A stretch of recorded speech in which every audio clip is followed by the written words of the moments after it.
Good evening.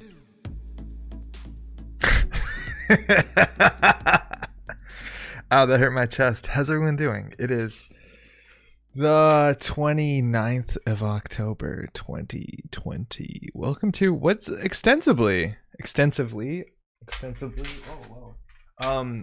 A Halloween stream. We're gonna be streaming actually on Halloween, which is in 2 days proper. But we're gonna be playing some Arkham Horror on Saturday. So tonight is some Netrunner at least. Hopefully you're doing well. How's everyone doing this fine Thursday night? I got candles on the side here and you can't see them because let me tell you, candles don't produce a lot of light. You need a lot of these. Like a lot to produce any light, let alone it's competing with everything else. So good luck to that. Charles, how's it going? Happy Spooks as well. Maddie, did they cancel Halloween here? No, not for kids. Halloween isn't canceled here in Montreal for kids. For adults, it's fucking canceled. Don't even try. Kids, no, you can do it. So be that as it may. Hopefully everyone's doing okay. Grim, how's it going? Spooky, yo, welcome. Fire hazard. It is a big solemn. It's actually a pretty big fire hazard because I have this boom arm here and a cat, and I'm kind of terrified. I think I'm gonna blow them out pretty quickly because there's no way that's a good idea. Jank, what up? The lightning struck rays. You said Halloween. What are the chances? Pretty low. But it's pretty good when that runs out. Yo, Anarcho, it's not Arkham tonight. No, we're gonna play some Netrunner tonight. We'll be back for Arkham on Saturday. Taki, how's it going? Jank, what up? Love to check out Arkham. It's gonna be good. We're gonna do it on Saturday.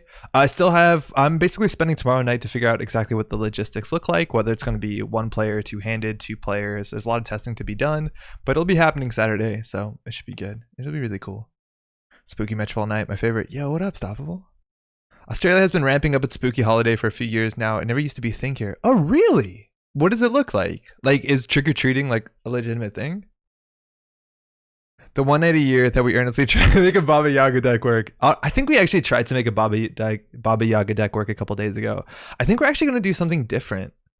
Yeah, I think we're going to do something different this year. Grim says, I got my eater face mask just in time for Halloween. Oh, yeah, I saw that. Yeah, if you didn't know, Adam Doyle, who's the artist who did, I just Googled artists, who did Eater, also made a face mask with the Eater mask on it. It looks revolting. Glad you got it, though. Time to play the spookiest Netrunner format, Throwback. All kinds of ghouls of the past running around. Yo, how's that been? How has Throwback been so far? I haven't got a chance to dive into it. We're definitely going to check into it. Oh, you're not seeing my screen. I'm looking at Adam Doyle. 1 second. We're definitely going to dive into a Throwback in a couple weeks because we have that tournament coming up. So it's good to understand what's up. This is unspooky, but it'll be in there. An Eater mask sounds horrifying. It's pretty good, but yeah, it's also not fun to look at. I also realized Adam Doyle does art for Arkham Horror and does actually some pretty great art for Arkham Horror. This is the right Adam Doyle, right? It looks like it. Yeah, this has to be it. Anywho, yeah, there you go. Yeah, that's an Adam Doyle art. That the Truth, the Eye of Truth, I think the card is called. It's really good. Anywho, gotta show everyone my smile. A white background, terrifying. Yeah, welcome. How's it going, Sam? Just trick-or-treating and costume parties, not really any house decorating. Yeah, house decorating, like where I am right now, isn't that big of a thing. I grew up more in the suburbs where that's a much bigger thing where people would like go, drive around and go see houses. It's also been weird because living like in apartments, and not like the kind of apartments you might think, but like Montreal has its own kind of style of apartments that have stairs up the front, and it's not like an apartment building. It's just, I don't know, like flats, I guess. You don't do trick-or-treating really because it's up a lot of stairs and it just doesn't make a lot of sense. So you have to go to like the suburbs, the nice kind of areas for that to happen. So I haven't like I thought at some point I'd be an adult and I have to like do that night where you're there giving candy to kids or whoever trick-or-treats. Still hasn't happened yet. Siphon into dupe is pretty nice. Throwback has been awesome. Turns out Siphon is a decent card. It's like wild how good Siphon is. And we've totally forgotten about it. You still can't play that guy, that criminal connection that removes tags like clicklessly. But it's such a strong card. Like Diversion of Funds is not close to the same. Like it makes half the money. It's more expensive to play. It's 2 clicks. Like just turn 1 Siphon was such a big issue back in the day. And turn one, for what it's worth, turn one diversion still does it. You have to play around it, but it's something else. Ag Infusion with Excalibur is better, I think. Ooh, I can't play the throwback event. So I just had some fun fragging people with ASA rewiring, then gave it up. You can't rewiring. Rewiring's banned, isn't it? Or is it not banned? Sam says I'm good. Prepping a D&DS game set in the world of Ridley Scott's Alien. Oh, cool. Does anybody play like Alien? Or is everybody human? Ag with Capri sounds fucking miserable. Yeah, I think like... So I think the common was in throwback. So the idea of throwback is it's basically you play standard format in this format, except you're allowed to bring in either one full playset of any rotated card, not a banned card, a rotated card, or a rotated ID. And you have a choice. You choose one time for your runner deck and for your corp deck. And I think like Jackson Howard is definitely an option. I don't think it's going to be the most popular option just because there's other stronger cards, I think. Like, yeah, Caprice Nase is such a big deal. Play Caprice in Ag Infusion. Play Caprice in Paulina. Like anything you do really is really good. Caprice in still, what's it called? Shinteiki RP, Replicating Perfection seems really, really strong. So the worst part is you don't even need Ag. Yeah, rewiring rotated with TD. Boy, but okay, so that's the rules. The rules are that you can play something that's banned, but you can't play something that's you can't play what's banned, but you can play what's rotated. Is brain rewiring banned or rotated? I think terminal directive is rotated. So that means brain rewiring is legal, right? Let's check. Honestly, don't know. It used to be banned, but fell off since TD rotated. Okay, so that makes sense, right? Because terminal directive rotated, it's no longer has to be banned, which means I think that might be one of the cards you'll see in throwback, which is a bummer because that card's like not a lot of fun. Are there any good ways to counter it? Because what does it do? It doesn't do damage. Well, you have to do damage on top of it. So as long as you have damage prevention, you're fine. The problem is like it has to be usually meat damage, right? I think. Citadel? Yeah, Citadel can work. If they can get enough clicks, maybe not, but Citadel can work. There's like the neutral one that also is in terminal directive, but nobody's gonna be playing that. So I think that's your chance. There's Urogniv Mercs. A clickless card draw will do it too. Yeah, there's a couple ways. It's probably not the worst. Bring back pre-rod and Maxwell James. Yo, Sads, I don't know about that. Why do you want that? Oh, Plywood Heartbeat. Yeah, that's such a big deal. That's actually what kicked ass back when that was legal. Yeah, instant speed draw is good, but I don't know if there's any deck that's really excited outside of Geist to have any instant speed draw. I can't believe rewiring is legal. Oh man. So the cards that aren't legal are, if I'm not mistaken, Blackmail, Estelle Moon, and Data Leak Reversal. And I'm surprised Data Leak Reversal was the choice there. I honestly am. Like, I don't know how good Data Leak Reversal is. I think like Data Leak Reversal would be incredibly strong because there's no Jackson Howard. That's going to be everywhere. I think that's probably the biggest deal. But like if you told me to play Eternal format or any other old format, I think one of the decks I'd be most excited to try is Data Leak Reversal. But I'm just that kind of dude. DLR did nothing wrong. I don't know. I've had some of the most fun tournament games with DLR. Like just the most exciting, interesting game space and choices. I'm aware in casual play, it really is not fun. I'm blowing these candles out. This is not a good idea. You don't even see them. Ooh, smells like a birthday.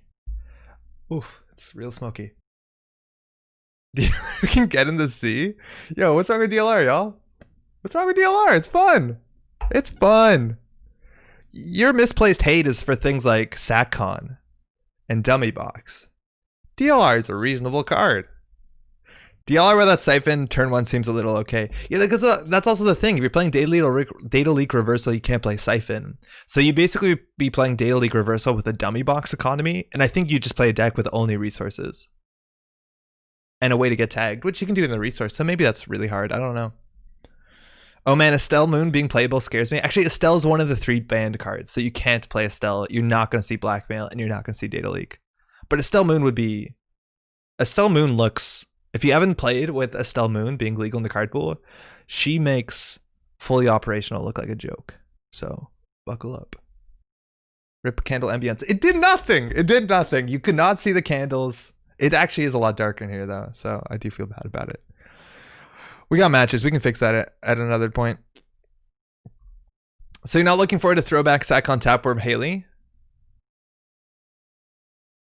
I'm not convinced. Like, I think if you are playing Sakon, Tapworm, Haley, and you're playing like, I don't know what's the best card, but if you're doing that, that means you're not playing, like, I don't know. I think you're still going to struggle with things like Caprice, but you're right.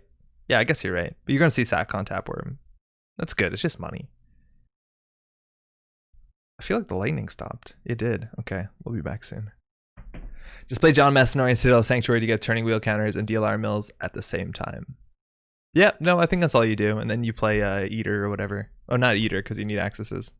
Okay, hold on. We lost our lightning. We had it there for a second. Can you do CI7 and throwback?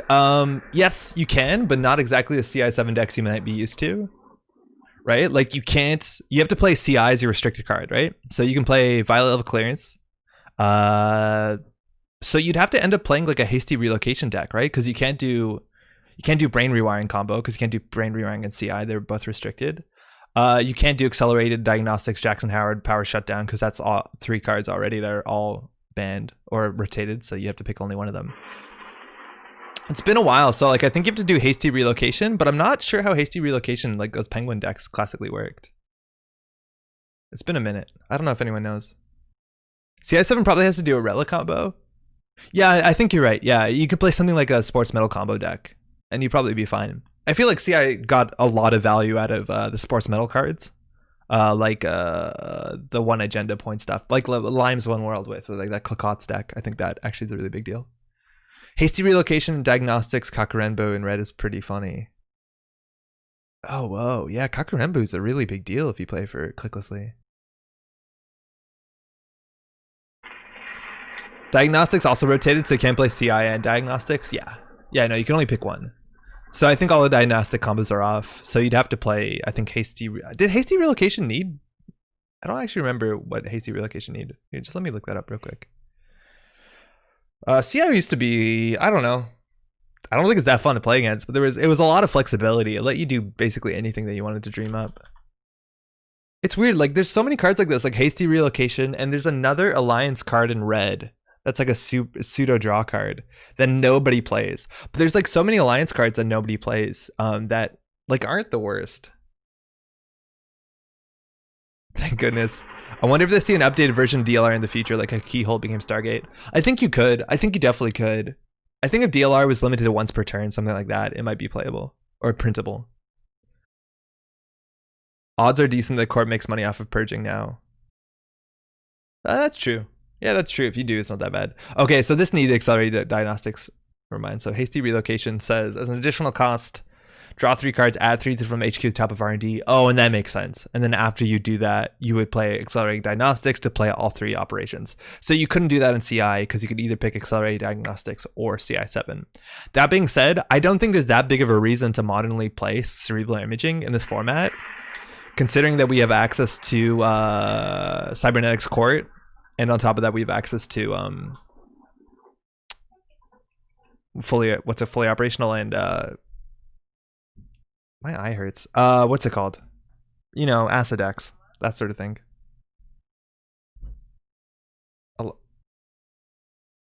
Oh, sorry, wrong number. Totally. What the? Yo, I just dialed 911. What the fuck? I just dialed 911. I actually just dialed emergency rescue on accident. What? Yeah. What? I have my phone on the desk for the light, and I just heard someone talking, and they're like, "Hello, 911." I'm not gonna do that ever again. And I said, "Oh my god, sorry, wrong number." And they said, "It's okay." I feel like a dickhead. Okay, I'm gonna put this phone away now. Has anyone ever done that? Is that a crime? I feel like it was definitely an accident. Okay, hold on. Occurrence. Occasional. That's slow enough. I'm just gonna put this phone down here. Yeah, I think I hit the shortcut, Jankivus. I think you're totally right. I hit the shortcut because it was just like it's the when on the lock screen you can accidentally call it. It's my B. Oh god, what are my top 3 fears? Yeah, that's not good. I'm really like, I don't know. I reckon they could hear us talking, but if we didn't hear them and there's just like an emergency call, I don't know if they expect that to be a pocket dial or whether they actually have to respond to that meaningfully. That's not good. Arya, how's it going? That's one of my greatest fun fears. Yeah, that's never happened before. Maybe when you're a kid, I've done it. No, I probably knew better. I was a really fucking smart kid. Oh, no. Anyways, okay. Was the alliance mechanic popular? Would it be something that Nisei would do in new cards? The alliance mechanic was not. So the alliance mechanic is like, I don't know. It kind of fell on its... Okay, hold on. I'm just gonna mute this thunder because it's loud on our side at least. Giles says they love the alliance mechanic. Let's look at it, right? So the idea with the alliance mechanic is that this came out in the same mechanic as another mechanic that was, I think, much more problematic, which was the public mechanic, which is a lot of those strongest assets. The alliance mechanic has a couple cards, and basically they say you can include these into your deck without paying the influence cost as long as you hit some sort of condition. Now, some of the alliance cards, I didn't want to hit that. Some of the alliance cards are incredibly popular. I think the most popular one by far is Jeeves. And Jeeves is like, I don't know, it's weird. It's like, okay, so Jeeves is a good representation, I think, of the alliance mechanic working well. Where there's other cards that work well with Jeeves. Basically, any Jeeves deck you see is going to have like 3 team sponsorships in it. Now it was really easy. Anytime there's a 1 influence HB card, that's such a big deal for Jeeves. We saw in TF34's list, it was no longer team sponsorship, but it was Malia Zaloka and Maryland campaign. And that's cool. The problem is like that is it, like if you don't like asset decks, like at the end of the day, largely people just put 1 cost assets into their deck because these are generally all assets. All the alliance cards, well, not all of them. That's actually true. Not maybe half of them are assets, so that contributes to that. On top of that, this was a time where like we had the public things, so there was a really big reason to put a lot of assets in your deck at this time. This period of time, the Mamba cycle was pretty heavily maligned because it was the beginning of like asset heavy metas, and there's a lot of people that left the game for that reason. So that's a problem, and I'm not surprised. Like, I don't know if, obviously I'm not designing this game, so the heck would I know, but like looking back on it, it kind of makes sense in some ways. Like there's a lot of really good assets, and they require you to, and they encourage you to run even more stuff.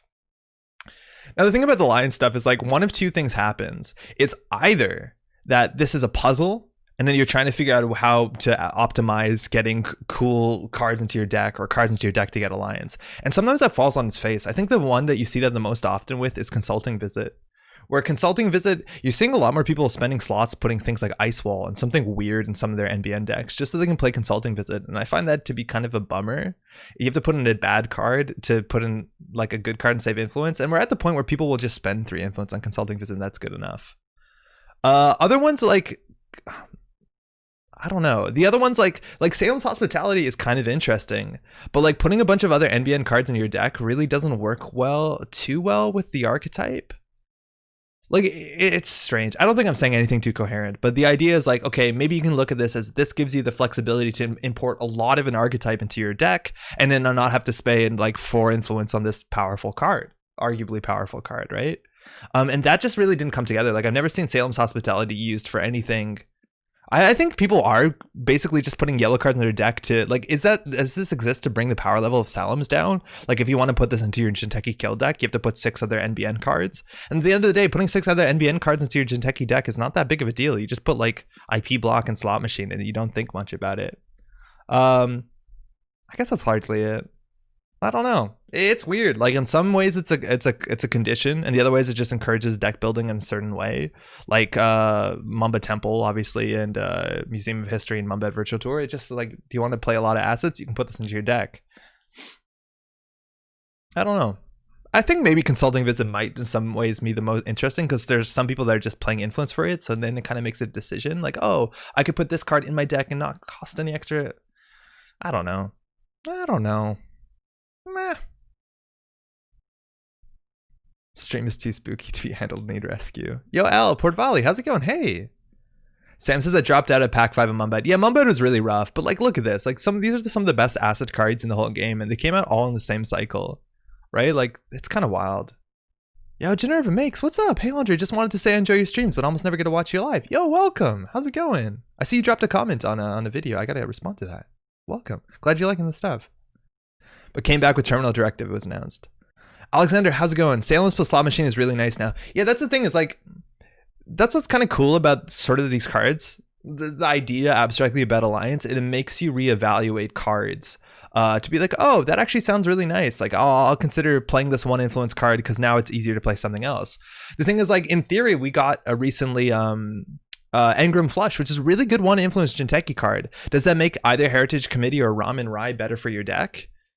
Unlikely. I doubt it. These are not very strong abilities. I think Heritage Committee is probably okay. Yeah, but that's the idea. Is like, it's cool that it makes other cards better and lets you consider things that you might not have played into your deck. It just, I don't know. I don't think a lot of these things are considered. The ability's not that good, is it? Yeah, Narcos is cool, but a bit tough to balance because some of them are really easy to trigger. Yeah, it's Jeeves was always like super trivial to trigger.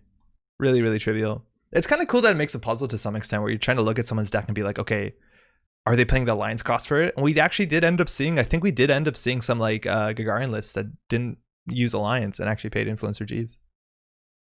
Anybody remember Mumbed City Hall doing stupid things with other Alliance cards? Yeah, Mumbed City Hall was a huge issue. This card, where is it? Is it not Alliance?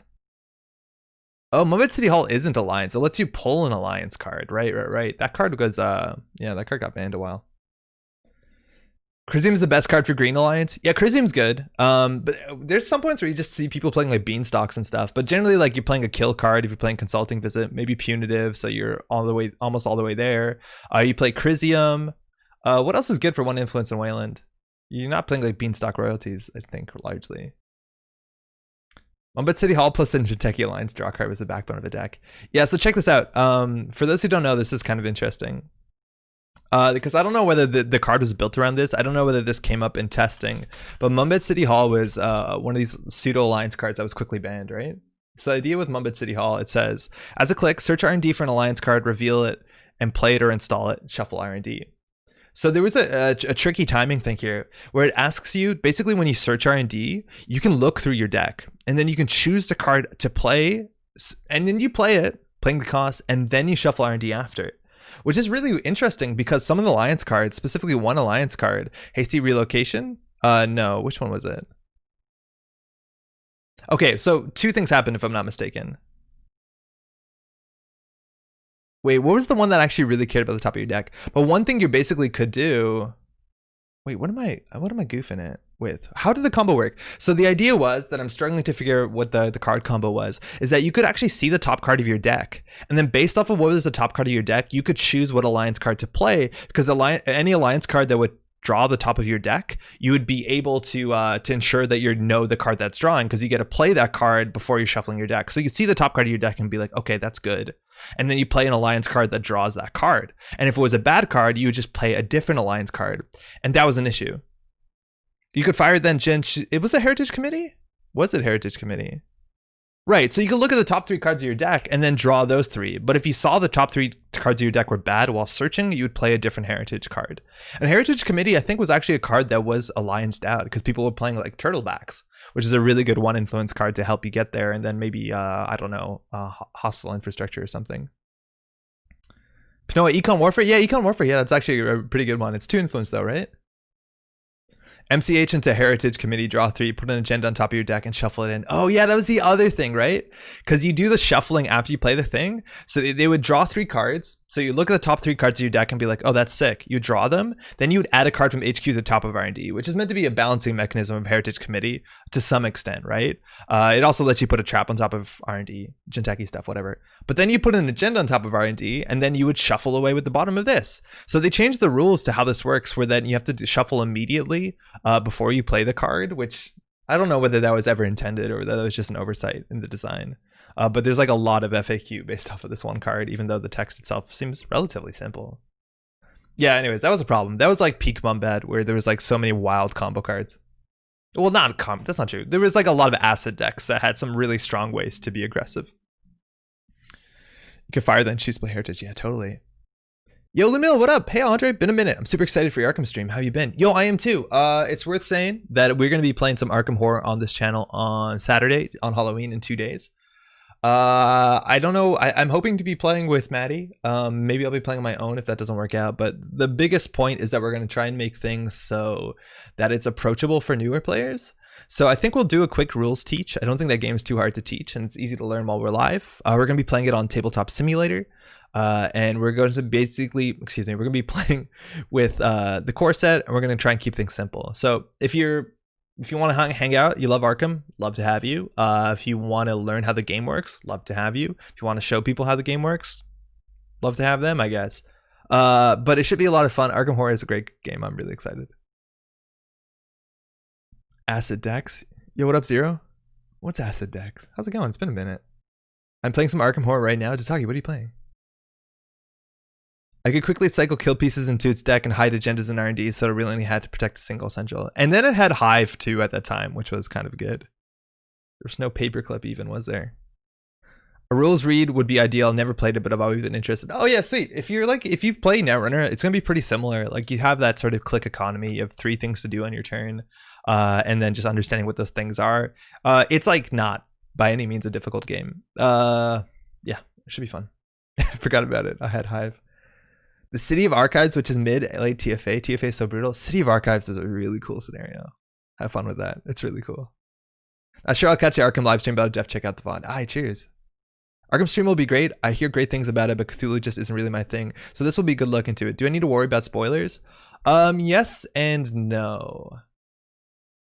Yeah and no. To some extent you do. So it's fair that if you don't care about the Cthulhu stuff too much. For what it's worth, I was never the biggest fan of that, and I think I've grown more onto it by just like immersing myself into it at the point where like I've read a lot of Lovecraft stuff, and then like Robert W. Chambers stuff, which is arguably better.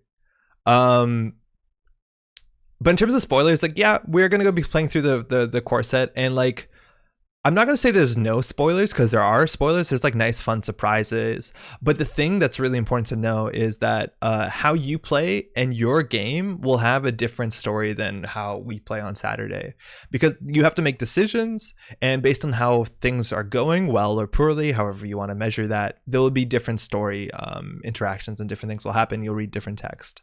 Now the core set is like it's pretty limited, and that sort of idea is actually much better built out in whole scenarios and whole campaigns. So campaigns I think are a bigger deal, where like there's much bigger story beats, and there's much larger swings and narrative and stuff like that. So to some extent, yeah, there's gonna be a bit of spoilers, but I don't think it's anything that's that big of a deal. Yeah. It's hard to talk about Arkham because it is a narrative game to some extent. I'm interested in seeing how Arkham is as a solo game. It's fun as a solo game, but I know I've said this before. I don't think it's really great right now to play it single-handed. Like if I was playing solo, I'd play 2 investigators, both by myself, just because the game's not really balanced for one player, and it gives you more flexibility, more options, and it lets you specialize your decks, I think, a bit more than having to play generalist decks that can deal with everything, which can be fun. It just is. You can only play so much of the character space. Been on the fence for Arkham, so very excited. Hashtag Arkham on Slack, said Sads. Yeah, there's definitely a lot of communities for it. Arkham is really cool. It's definitely really cool. The part of what made me interested in general, I love Eldritch horror, and I'm psyched that it's more in the mainstream consciousness now. Bloodborne, yes. It's a shame about Lovecraft being such a horrible person. Yeah, that's like, I forget what they write when FFG talks about H.P. Lovecraft, but like H.P. Lovecraft was a pretty shitty dude. He was like straight up a bigot. That being said, I think he married a Jewish lady, which I think like went against a lot of the stuff that he talked about, which is wild. And there's like, anytime you pick up a modern Lovecraft book, there's like some intelligent essay written by whoever's compiling the list, who studies Lovecraft, that basically, you know, I wouldn't say has to like disclaim the guy's racism, because there's like some stories that are like way more obviously, like very overtly, like, oh, this guy, he's a racist. Admittedly, it was 100 years ago, where I don't want to apologize for it, but like, I think that was more common than it is now. At least, I don't know if I want to say I hope it is, because that sounds awful, but I hope you understand what I mean. But the idea is that like Lovecraft's fear of the unknown and fear of the other, when it comes to like racism, obviously that's garbage, but it's like a big underpinning of how he sees the world the way he did and why he writes these things. So like, I think it is interesting to see what that does to you. Not like as in like, okay, if you're racist, the world is a scarier place. Maybe it is actually, but I don't know if I'm saying anything too smart anymore. But yeah, that's the idea. There's definitely a lot of discussion about it, and I think you see how it goes. In some ways, it's great that his works is in the public domain. It allows us to rework these stories for our times. It's also really cool, right? Like, because if Lovecraft was such a bigot, there's so much of the stuff right now that is a lot more accessible and has been exactly like modernized in ways that are way cooler and more interesting, which is awesome.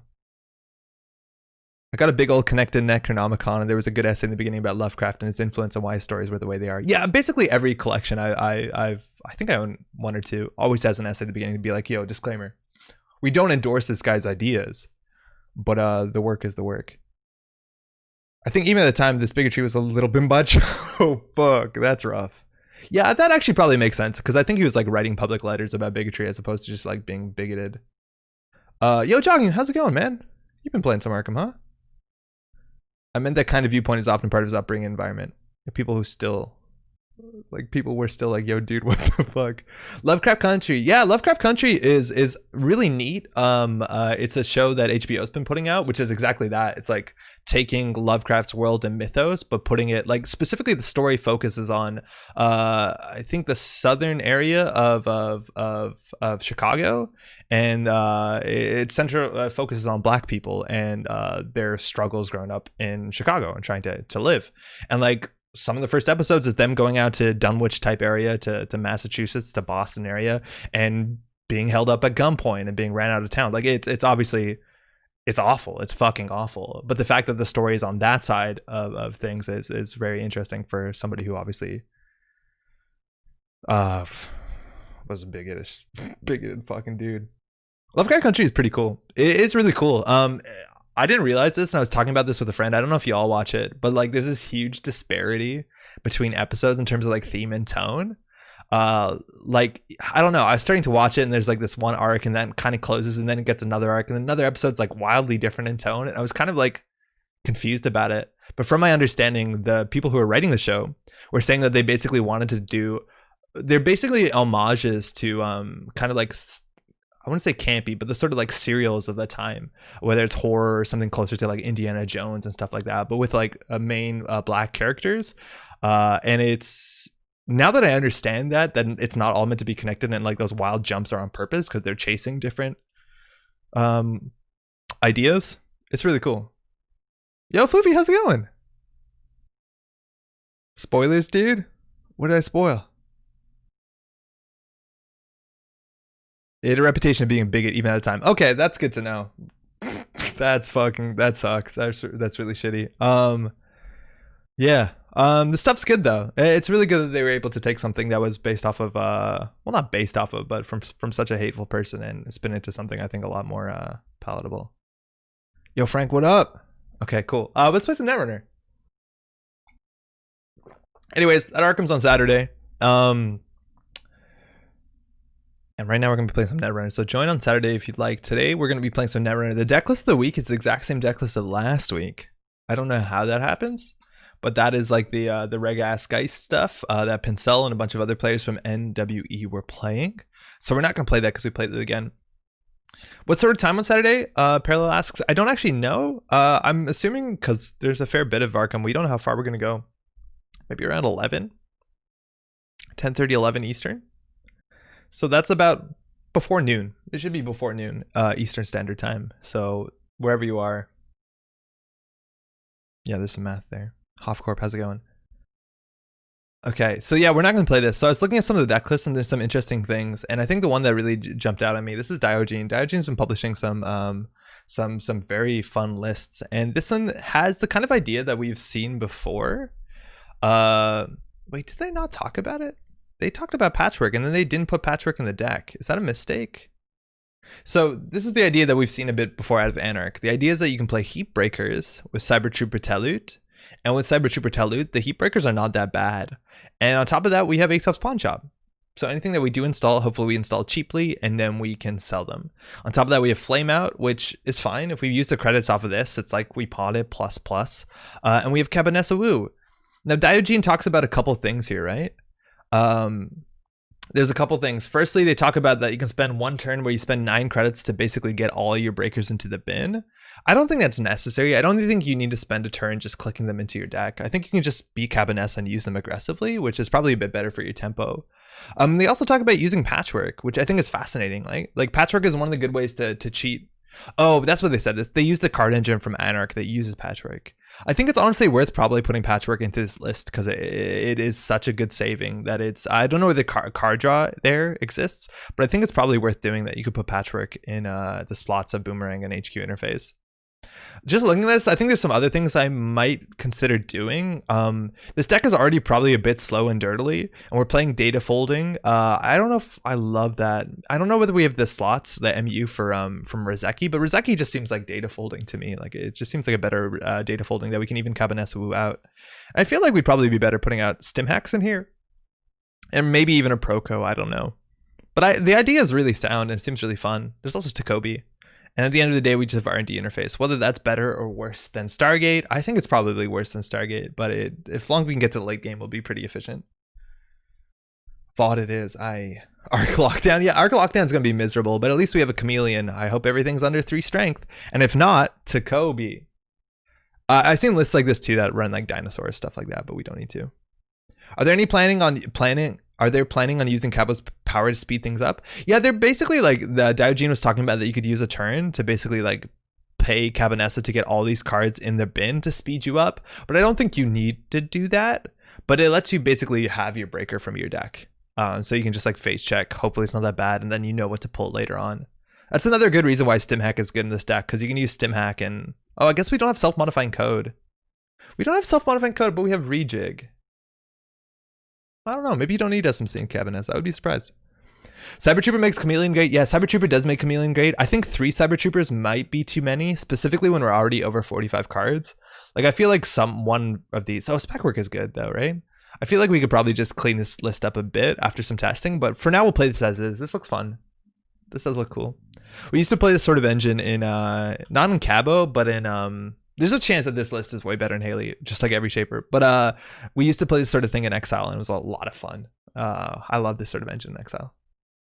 Rejig is a way to keep a heat breaker in the game after wooing for it. Yeah, I think so. But like at this point, you could just overinstall it with anything, really. Like you don't need Misdirection, you don't need Harbinger, you could. But yeah, Rejig is fine. It's just a click to do, like not that much. We also don't have Simulchips. Like it's weird. We probably don't need it, considering there's not much to Simulchip. And we're not Haley, so... Yeah, maybe that makes sense. I don't know. Let's see how this goes. It seems cool. When I heard the Sandorius Boo, I thought we were going to be playing Xanadu, but we're not.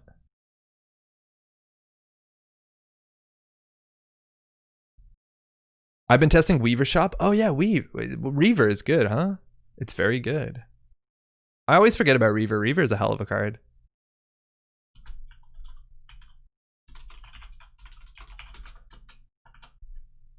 Yo, I don't know if y'all watch this and y'all make decks and then you decide not to post them on NetRunDB, but like huge shout out to anybody who posts their list and spends time writing a write up. Like there's probably so many people who are playing this deck out online or even putting it and slaving it up and playing it at like whatever kitchen tables, whatever, and you'll never know.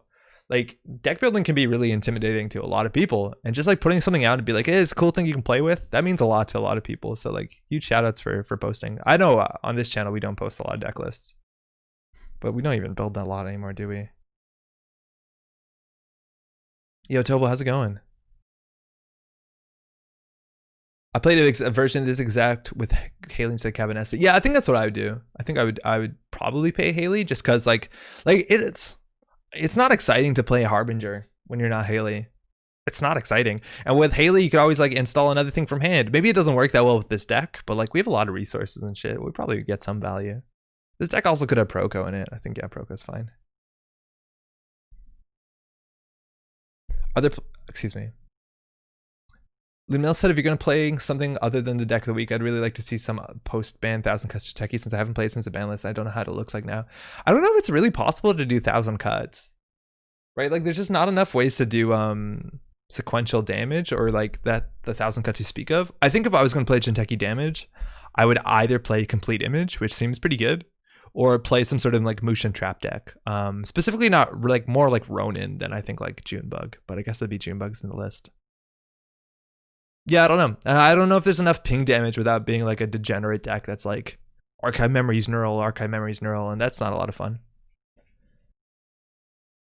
Sandorius is a Netrunner player. Oh, I had no idea. There's 9 cards in the deck that can do it. It def doesn't need SMC. It's like having 9 SMCs. Yeah, with Cabo, I see why you wouldn't want self-modifying code. But like, I that's what I was thinking, because I was thinking of like putting Stim Hack, and Cabo decks loved Stim Hack because they would do Stim Hack to get out like Rizeki's turn 1, and we don't have that line available to us, which is fine, probably. Think of it as practice when Haley rotates. Yo, McCarlemaine, are we building a Chronos deck tonight? No, we're not. It's a spooky evening, so we're gonna play the only spook in Netrunner. I'll leave it at that. Chris says, amen, shout out to people writing descriptions for decks. Yo, it's really cool. It's a huge deal. Ooh, Sports Metal, that's a problem. If this is like Limes' Sports Metal combo deck, we do not have any tools to deal with it besides Clot, which is actually a pretty strong deck. Wait, oh no, we don't even have Clot. Yeah, no, that's gonna be a problem for us. The only spook in Netrunner's retired? Not yet. Not yet. It's a damn shame. I really love playing Wands at PE like Snare and News Team and Shipment and Tenon and a bunch of 1-pointers. Oh, I would never consider putting Wands in a cuts deck, 1,000 cuts deck, because I think it just works really well with punitive. Hey. Thanks, you too. Retired, now rotated. You scared me for a second. All right, so this could be anything, right? Sports Metal is pretty flexible. Most of them are combo decks, so we don't have any way to disrupt the combo. This early hand, like what would we do? We would like spec work Harbinger, get done an early data folding. That's probably good enough because we can pull any breaker from our deck. Now there's a big problem. If this is Lime's deck, it has like 1 breaker. So our combo game is gonna be pretty lame. And it looks like it is. My friends, we don't have Stargate, we don't have Imp, we don't have Clot, we have no tech for this matchup, so we're just going to slam centrals and pray. Sound is on. Thanks, Honey T. Huge. Wands is great when you run Obakata Fetal, Snare, Sting. Yeah, at that point though, like you just punitive them and you win, right? Like you don't need to go for 1,000 cuts. You just go 1 big cut, maybe 2 cuts. All right, well I'm just going to go centrals and just we basically want to hope we get an early Vacheron. They mull? They mulled, okay. Early Vash or nothing. Just steal Vacheron by turn 3, yeah. Team sponsorship? Can't afford that right now. So what's our turn? I think we get down the data folding. They probably get down this and then pawn shop. But I don't think we want to pawn it. I think we actually want to spec work it. So we'll run HQ, I guess. Why is Twitch censoring Spook? It is? Meridian. Okay, this looks like Limes' deck. That's the only ice in the deck, so everything that we're planning to do is literally useless because we'll have no way to reinstall our Black Orchestra and MK Ultra. Buckle up, y'all. 1,000 cuts is fun. I can't tell you how many times I got like from Wands into Fetal, Snare, Sting. Yeah, there's a chance of Mila that you might actually want to try out playing 1,000 cuts in Builder of Nations and playing things like Fractal Matrix, stuff like that. Honestly, there's a chance. Just woo and spec work the paperclip, yeah. I don't know, Jazz, why Spook is being censored. I hope that's not a slur. All right, so this is tempo. Dreamnet's really good. That's really good. So they scored this and they put a card into their hand. We don't know what server 2 is. We know they have a team sponsorship in hand. And I think we saw something else, and a Meridian. It's a Maryland campaign. That's fine. This does nothing. This is honestly probably worth running. News team is an issue, but I think, oh, we can't really float the tags because we could die. There's the Meridian again. Okay. So we know Maryland sponsorship news team. They pulled a card to hand. I think it has a history as a slur. Yeah, that's what I was worried about. Okay. You go punitive, but isn't it more fun to pick the front hand apart? That's why you gotta play complete image. All right, so this looks like either the Maryland or something. That's the Meridian. So we that's hard for us to deal with actually. We could give them money. Giving them money is pretty bad. So we basically need to find a rejig or something. Flameout's good, right? Because we can put the paperclip on the flameout, and then we don't have to worry about anything, right? Right? Like we can throw our paperclip into the bin. There's only 3 Meridian in the whole deck, and then we basically break it for free. That seems fine, and we reinstall it after if we really need to. Oh wait, yeah, we will need to because Meridian we won't trash. Okay, that's a bummer. There's a rejig, so we can pull the paperclip. So we'll just get some money down. We'll play this for money, and then we'll play the casts, which we'll pawn down the line, and then we'll start getting accesses again. We actually should have ran archives or something. No, it doesn't matter. I'm still only 3 ice, and it's a bit unlikely that he's found RE2. I don't know. We ran HQ twice and saw 2 Meridian. There's a chance that Exalt actually pulled a second Meridian with the copy of Futures now, because I honestly don't know what you pulled at this point in the game. There's a chance they pulled it. So that's the Jeeves. So they have a Maryland in hand. We ran HQ twice, so maybe it was a Meridian twice. I don't know. So the bad cards to hit. Vacheron's the good one, but Vacheron on the table isn't a threat. Hitting a Grand Prix, whatever that racing card is, that's a problem. Mega pre-qualifier. And anything else they have to score. But they have a team sponsorship on the table, which is one of these. And if they score the team sponsorship, they install a card from hand, which is not the worst. Yeah, it sucks. Draw for... Wait, we have Artist Colony? Fuck off. No, we don't. Fuck. Oh, man. That made me really excited. You can install Paperclip and Harbinger later in the turn. Yeah, I think that's fine. I think at that point, though, we just rejig it. I guess we didn't have this at the time. Yo, Dan, how's it going? Gotcha. Yeah, you did. That sucked, man. I thought we had some hope.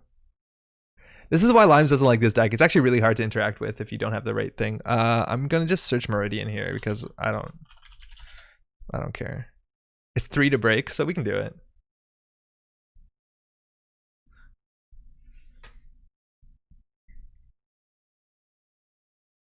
I think the lightning stopped. Maybe that's for the better. Yeah, I think it does time out at some point.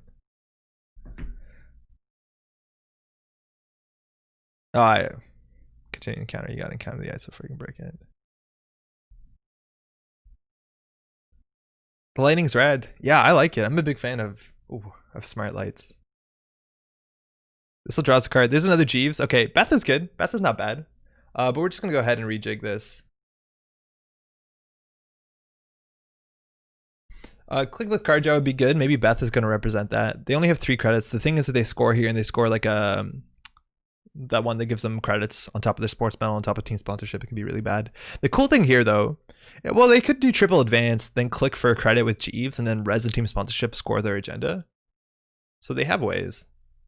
Add artist called an SMC and stim hack. Yeah, I think there's some easy changes you can make. Oh, Rashida's brutal. That means server 6 is probably the sponsorship. Rashida's really, really good for them.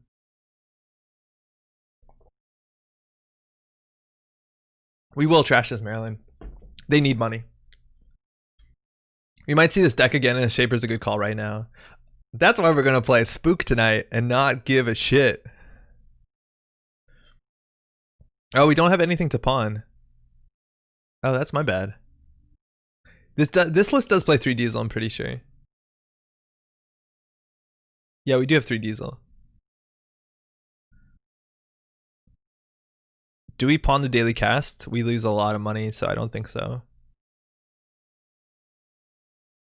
We know they top decked a Jeeves. This is gonna be a sad turn. Just pawn the clip for now? I don't know. I don't think we should. Like, you pawn it now, but then we have to reinstall it. So it's a loss of money. Like, we just rather pawn nothing, I think. We just need to establish our economy, like another dream data folding. But running here is good. We get cabo ability, and that's awesome. Obviously a lot of money with 2 Harbingers. Unfortunately, though, we can't install Beth, which would probably be better. Yeah, we are 1 click short. If we pawn something now, we could install Beth. Maybe it wasn't wrong.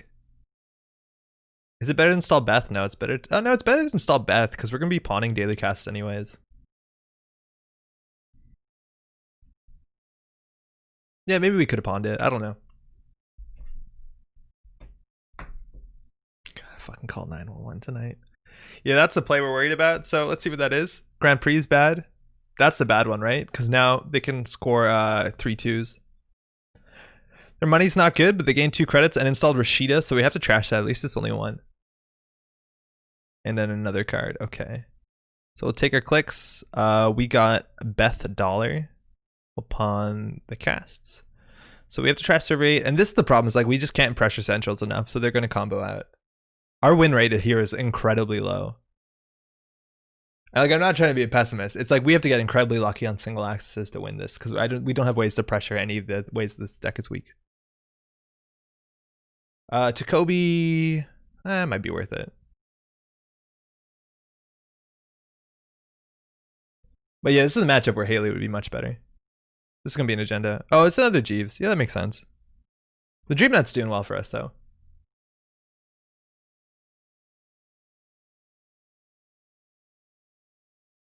I don't know if running the last click is bad. It might be. You don't have Apocalypse like every other runner deck? No, unfortunately not. Apocalypse would be pretty okay against this list. Give us a stock buyback. Okay, it's a bad draw.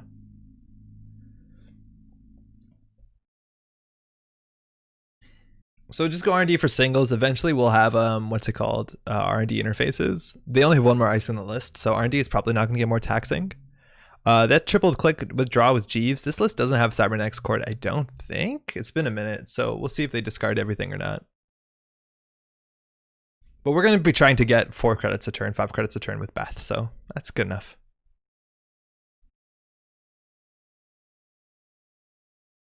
I'd like the card draw, I think, more than anything else. There's 3 cards in archives, but like news team and stuff like that's an issue. They drew a lot. I actually kind of want to go HQ because then they're kind of incentivized to res ice, which costs them money.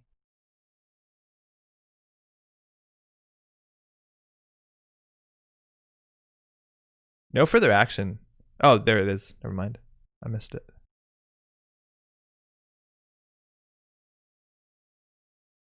That's a hedge fund. Okay. So it's a bit harder for them to play that. Oh, that's actually a good draw. The data folding it's good enough. We can run R&D here. I feel like we have to. If we run R&D, what are we doing? We're like doing credit data folding. That's going to put us back, but we'll gain 3 credits at the top of the turn. Yeah, it's fine. Now, if we steal an agenda here, it's bad because they can easily hedge fund, unless this is a Rashida, which that'd be rough. I don't know. I don't want to check the table too hard. Fast break. Okay, that's not the trashable one. This doesn't do anything, but we're losing, so we're not doing anything. So if we do credit this, we're going to start our turn with at least 5 credits. This is a dark spooky session, but this is our deck list of the week, supposedly. It's not the actual deck list of the week, but we got to start somewhere non-spooky. Ooh, Maryland. Okay, well, we'll have to trash that. We probably won't go for centrals. I like flashing bootable USB drives. What do you mean jogging? There's the hedge fund. Okay, we'll still pull this down, though. That's 6 credits. That's a lot. Ooh, I don't know whether we can get all 3 down, but that's going to make Rizeki look stupid. I don't know why this list has this instead of Rizeki. I guess we don't have a console, so maybe the MU is tight. Now, if we had more money, we could like run R&D, trash this, run R&D to see multiple cards. Like Ubuntu. We want to get down this. Run R&D first. We can't afford it though, right? Like this is 3 to break, 3 to trash, 3 to break. We can't do both. And we need to get this down or we have nothing to pawn really. I think we just do this. It's really slow, but like that's all the money we're going to need. And now the issue is like we don't have an engine, right? So we've pawned 2 harbingers. We don't have anything else to pawn. So we're basically going to be installing things that we're going to be pawning, right? The multi-axis is 1 HQ interface and 2 R&D interfaces. At least we have 5 clicks now. But yeah, we've run out of things to pawn. We're going to have to start pawning like non-zero cost installables, which like is not the worst. It's not great. Takobi's worth it on install, I think. I think you're right. I think Takobi was worth on the install. It saves us 2 credits. Yeah, it definitely is worth it. We should have installed it right there.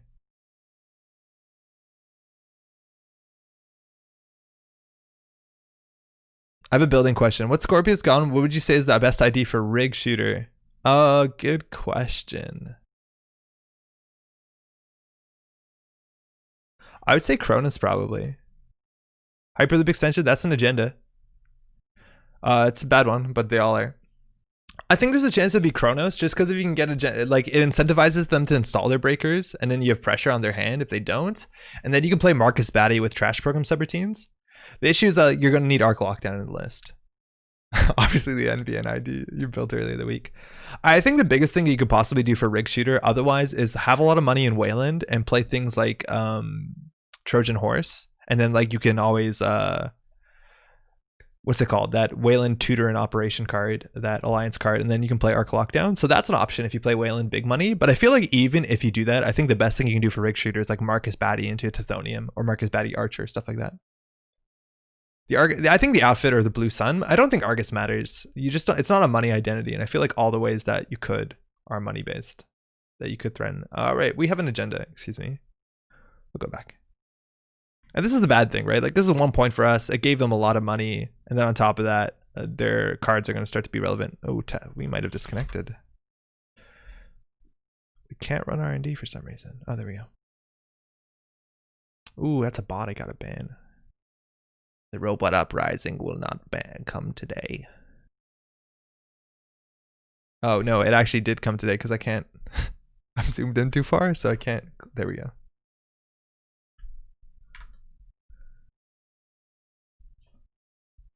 What was the one call that deals damage if the ice has an advancement? Builder of Nations, which I think does 1,000 cuts well. But I don't think it does denial. Like, I don't think it does rig damage too well. The deck also only has 12 influence, so like if you're playing Marcus Batty, which I think is the best you can do. We also ended up playing, what's it called? We played Keegan Lane, which is like cute, but it's a lot more work than Batty. Batty's just good. I caught that jogging. I'm surprised Automad doesn't. Like, that's such a obvious bot. Click for credits, run server 9. Like, what are we doing? Like, run server 9. Like, this is stupid. Like, this is a news team. I don't know. This feels bad because our win rate is like so low. And I know that. Yet here we are. We're going to basically keep any card that's under 3. Did you see the 1,000 bats Argus? No, I didn't. That sounds cool. I'm like holding out for an Argus PE type deck, like a Mushin-esque trap deck. I think we've tried this many times before. Like, there's so many really cool dedication traps in Wayland. The issue is like they just don't have what it takes, right? Like they don't have good 3/1 damage agendas. Not that you were really excited about those. They don't have a good over advanced trap like Ronin. Like, there's nothing that if you leave on the table it's a problem besides like, oh, they got 3 points, or I guess reversed. But then you need tag punishment. Then the deck archetype is a bit different. Like, okay, so for those who don't know, this is why this matchup is bad. If we steal agendas, they can combo off. If we don't steal agendas, they win. And we have no way to not steal agendas. Like, there's a lot of tricks. It's like I already checked server 9 a couple turns ago. It was highlighted, so I think that was new that turn. I know we know 9, and we know... I don't know, maybe you're right. Maybe you're right. Do you still have your skeleton outfit? I actually kind of do. I'll pull it after this game. It's like worse for wear. I came on wearing this, which is like relatively spooky. If anyone knows where this is from, I'll be pretty stoked. Sorry, I hit the microphone. It has a pretty big beak. This doesn't impede my ability to play Netrunner. The skeleton mask sure as hell does. It's really big. Yeah, Dan, you got it. This is from Sleep No More. Hell yeah. I don't know if I've shared my Sleep No More experience, but I'm like pretty proud about it in some way. Oh my god, Sleep No More is so cool. That's another thing we have to talk about after this match. We'll talk about it after this match. Remind me about Sleep No More. Sleep No More is so... there's nothing like it. I'm just checking servers. We don't have a game plan. And I'll show you the other mask we have too, which was also really fun. Takobi. Ah, oh, fuck. Yeah. Takobi, you're totally right. Takobi, 100 years Takobi. There's a fault. Yeah, that list had false lead. Yeah, this is still just the list. Where this thing, I dig it for a bit. I think you're right, though. We definitely should have played Takobi. I think not playing Takobi is wrong. All right, so we just want to install the cheapest thing so we can pawn it. Can't pawn a pawn shop. The Dreamnet card draw is really good for us. That I'm really happy about. We could like Cabinessa to install a card and then rejig it. But that's the same as installing a 2-cost card and clicking for a credit. But it gets a card out of our deck. Getting a card out of our deck is kind of okay, right? Nah, whatever. Oh, we have another click. Whatever. Hunting Grounds doesn't do anything. But yeah, it's as good as anything that cost. All right, well that's a good steal. That actually is a pretty good steal. But like they have 90 credits. They can. I don't think they can win this turn, but they're close to it. We don't have Clot or anything to threaten. Like we don't have a self-modifying code or anything to threaten. Flame out, then sell the paperclip. Yeah, I think that's right. I think that is the play. Ooh, okay, fast break. Woo rejig Harbinger is 6 credits for 2 clicks. Oh yeah, we have 1 Harbinger left. Harbinger isn't a virus, is it? Okay, yeah, no, that seems good. No, you're right. That is way good. That's the best target because I was gonna install like a misdirection or something stupid. Seriously, our win rate if we don't steal an early Vashron is minuscule.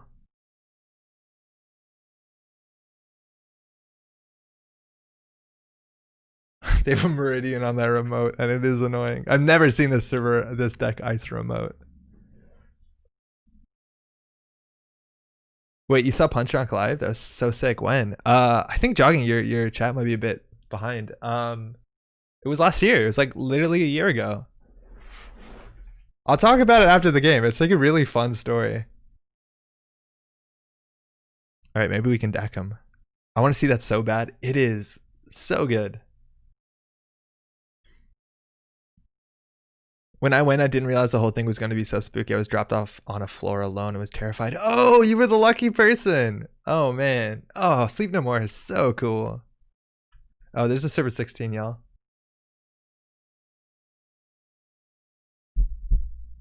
Yo, there's always one person that's dropped off alone. All right. We can get there. Just start checking things. So we don't know what the news teams are. The Vacherons, if we hit them at this point, it's too late. The game will be over, right? Like the game will be over before we get to 7 points. We can't stall them from winning soon enough. Now we can get another agenda, which would be good.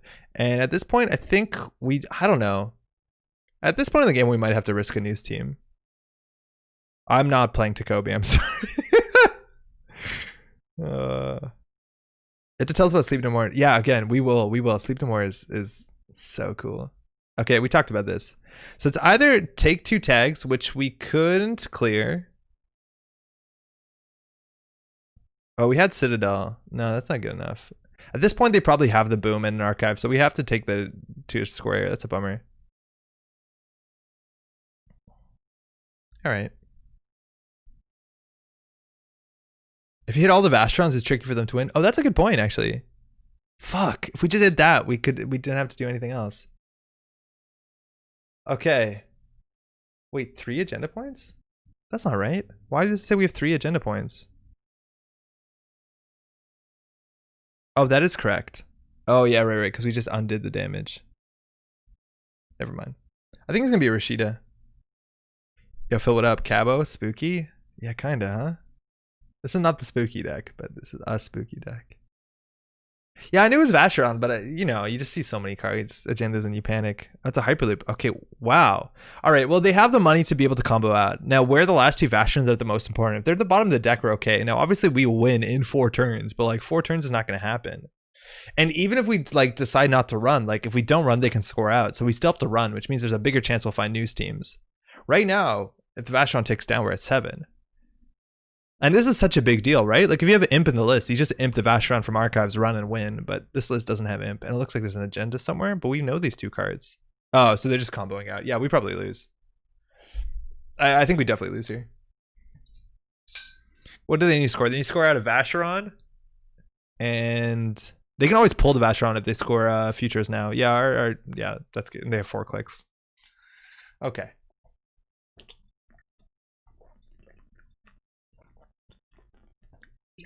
No, if we had Artist Colony, I think we win the matchup pretty easily. We just pawn everything. We just steal every agenda and pawn every agenda. I hate combo decks. I don't hate all combo decks.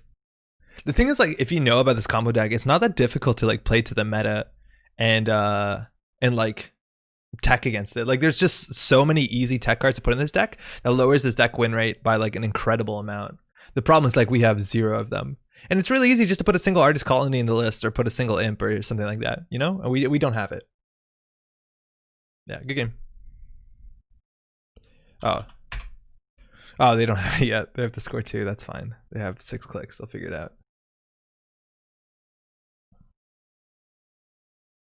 Right? Like, Clop makes it a bit more difficult. There's a lot of things you can do to make it difficult. We just do not have a deck. We have a deck that's like good at breaking ice and having economy and nothing else. Well, nothing else undersells it, but like, it's playing honest Netrunner. Yeah, this deck folds so hard to tech. Yeah, I 100% believe it. This is the deck that we were testing before Worlds. And it lost so often to the tech that we threw it out.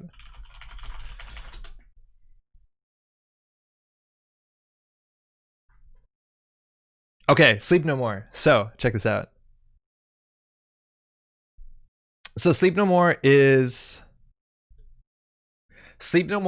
a theater experience. I think the troupe that does this maybe came from, I don't know where they came from, whether it was the West Coast or East Coast, but this has been on in New York for like half a decade or something.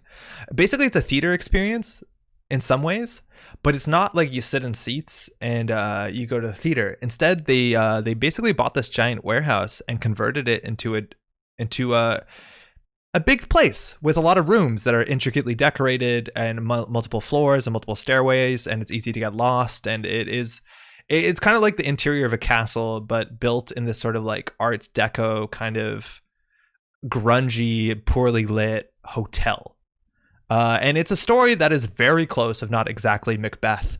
I think I don't know if they use the Macbeth characters by name, so you have an idea what the story is going to be. But the thing is, like, they put masks on you. They tell you not to talk, but some people all fucking talk, which is so annoying. And they just let you loose in it. They just say, go inside. The show will start, and it's starting, and the show loops 3 times in the like, I don't know how long you're there for, an hour or something. The show will loop 3 times, and you know when it loops because all the characters come together in one center, and then they go off. And that's the thing, is all the characters go off, and there's like maybe 24 characters, and it's on you as a member of this party, as like somebody who's there as this ghost that's meant to be floating around watching this in the mask, and you're meant to be silent, to follow and to whoever you want and get whatever sort of environmental storytelling and non-linear storytelling by following different people, and you start to piece this story together. And it's incredible. It's really incredible. It's like a mixture between a video game where you're basically there and choosing to walk around a world and interact with things and watch people, and theater where it's people performing with dance and movement, and they're sprinting and it's sweaty, and there's some really impressive performance.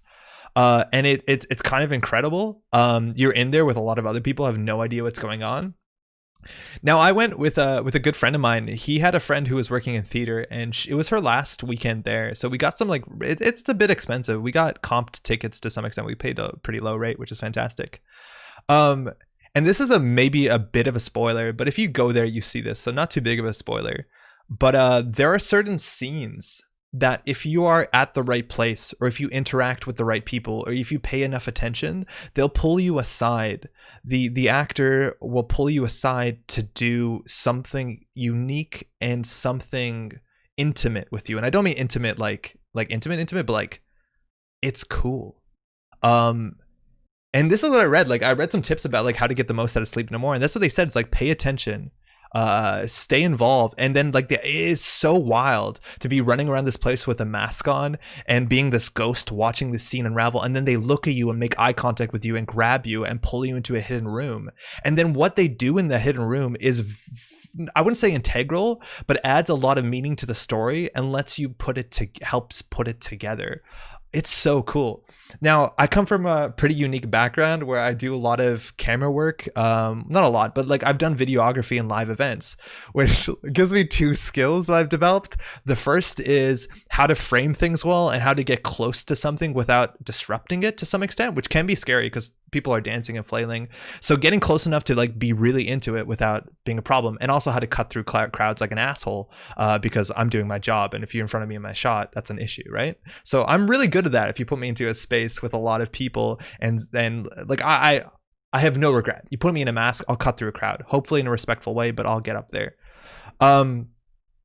So like it was really, and the second thing is like understanding kind of how video games work, because like this sort of loop logic to me makes the whole map, if you want to call it that, kind of play like a Hitman level. If you ever played that game, humble brag, it kind of feels like a Hitman level where I start to understand like this person has this loop, and at this point they'll interact with this person. So I was pretty good at timing out when people are going to connect and building optimal paths.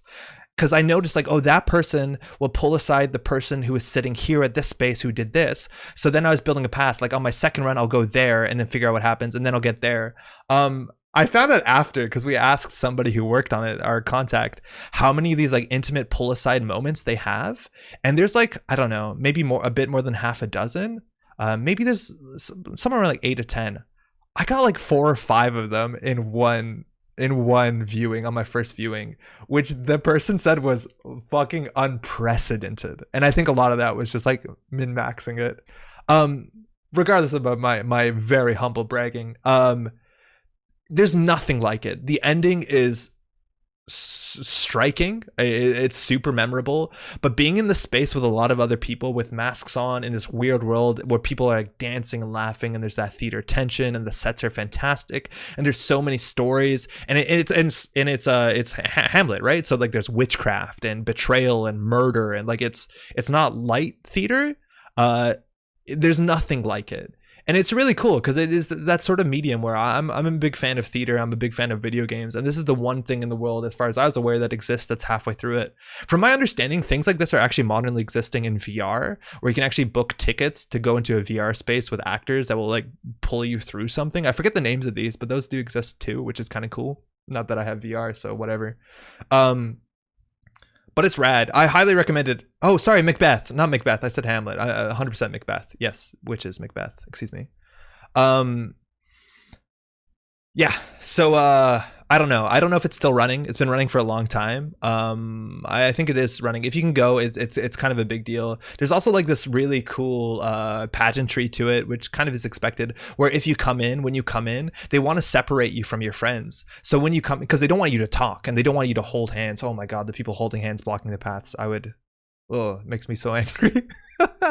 Or they'll give you a card, like a playing card, and they will like banter with you and give you a playing card, and then they'll call in all like the aces and the twos, and then so you're left alone in this kind of like swanky BioShock Art Nouveau kind of lobby where they encourage you to get some drinks in you, because it definitely does help. And then they call you in like all the fours, please enter the elevator, and then there's a spooky where everyone's in masks and they're acting a bit surreal.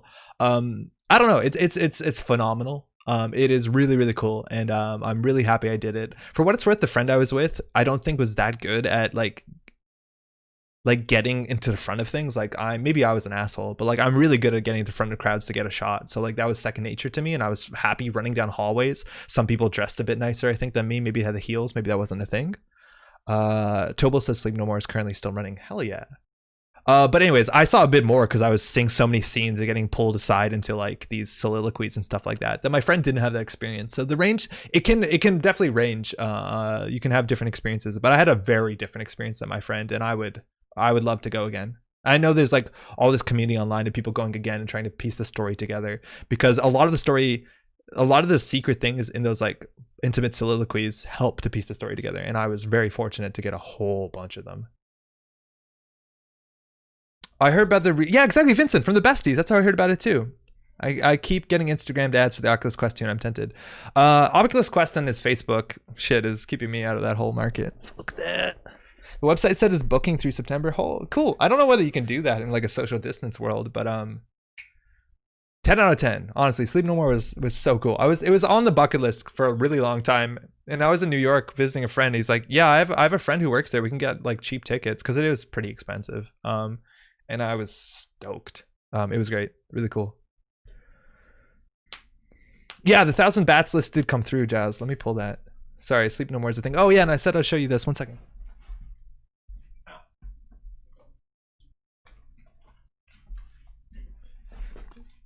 So we put this on every Halloween.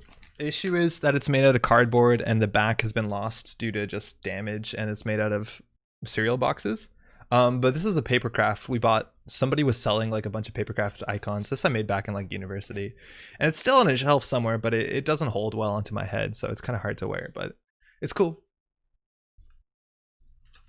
This is like peak Halloween. Looks like it's 140 American dollars. I think for the experience, it's probably worth it, but like, I don't know, different people, different money.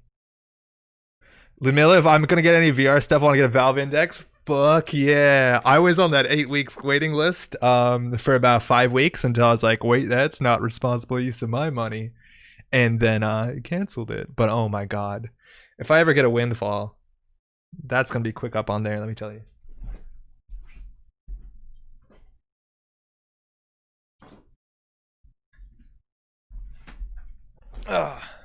Wintercraft, yeah, 421, it is Wintercraft. That's totally right.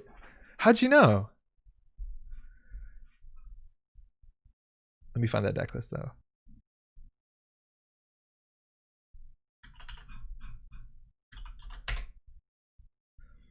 Let me just catch up on chat. 28th? What? This is way too bright for this room, this white screen. There's a theme park in Utah called Evermore that has a strong video game like interactive theater feel. You should check it out sometime. They're cool YouTube videos that. Oh, super cool. It's called, the theme park's called Evermore, or the theater stuff's called Evermore?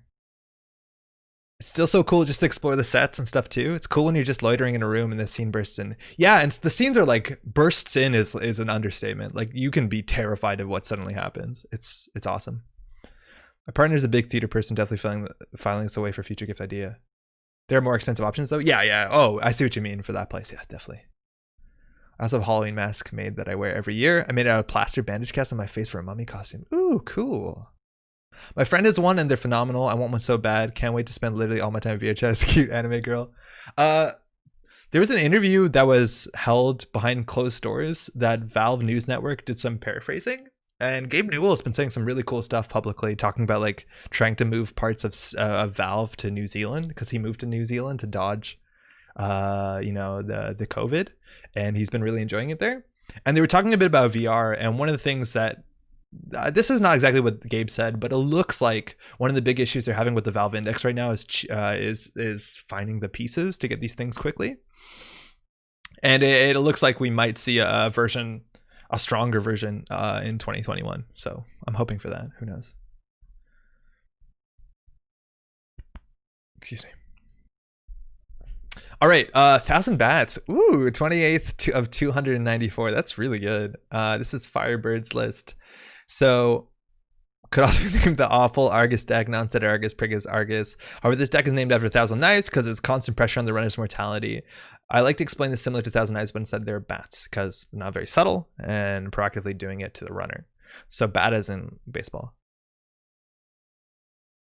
The bat name idea was derived from Wake Up Call. There you go. Okay, the strategy is for the fork the run with the bats until you rush them out until you bat them into the ground. Key aspects: the agenda suite. Half of them make you credits, the other half deliver you more bats. Build a treacherous remote bat. All the ice paperclip is a every color runner deck, so who needs barriers? It's fair. I think there's a reason why Spiderweb is good, but yeah, that seems fair. Seems cool.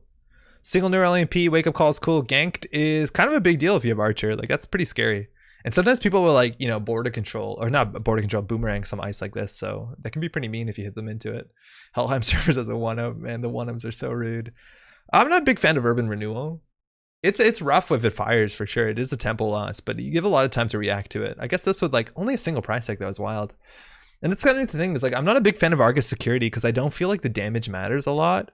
Because a lot of those Argus security decks are doing hard-hitting news, right? And there's very few instances where the amount of cards in your hand actually changes you from dying to being tagged to not dying from being tagged.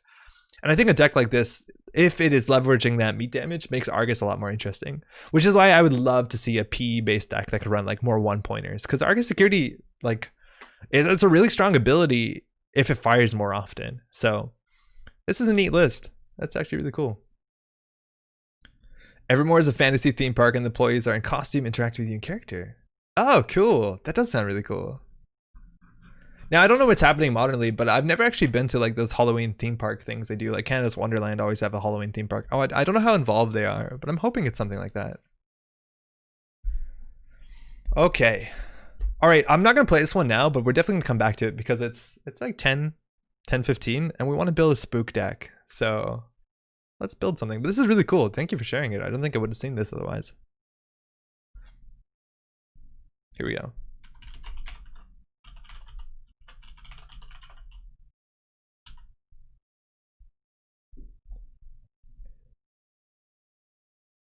All right, so every Halloween we end up trying to build a spooky deck, and we look through the list of all the cards that are abstractly and arguably spooky.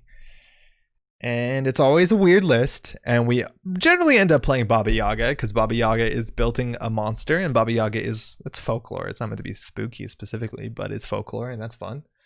And where's my lightning gone? We're gonna do something a bit different today because I think the word spook shows up on our friend here, Ian.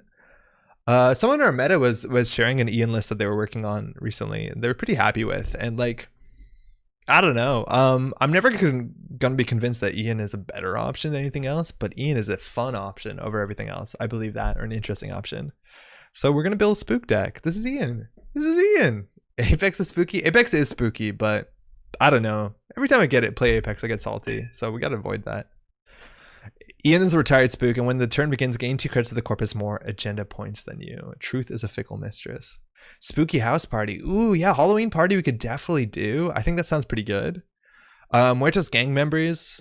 What else could we do? Like, I was thinking also Gravedigger, and then you know, putting cards on it. Miss Bones is super spooky, and Miss Bones is pretty good. I think that's fair. Yeah, let's start with 2 Miss Bones, and she's a connection. That means we can play the house party. So Giles is saying spooky house party, and the idea is that you play off-campus apartment, and basically you can play a lot of connections and play more of a controlling game, which is pretty cool.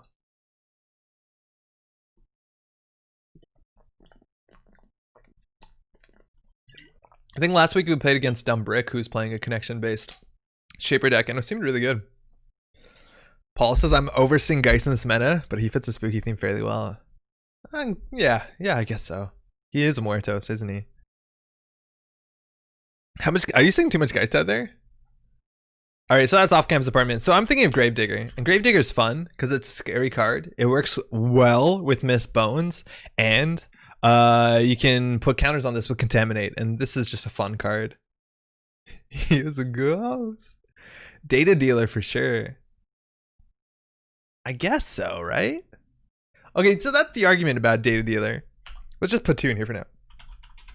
Data dealer is abstractly really good because you ensure that Ian fires, right? With Ian, that's like an 11 credit click at a minimum, sometimes even more. That light turned really blue now.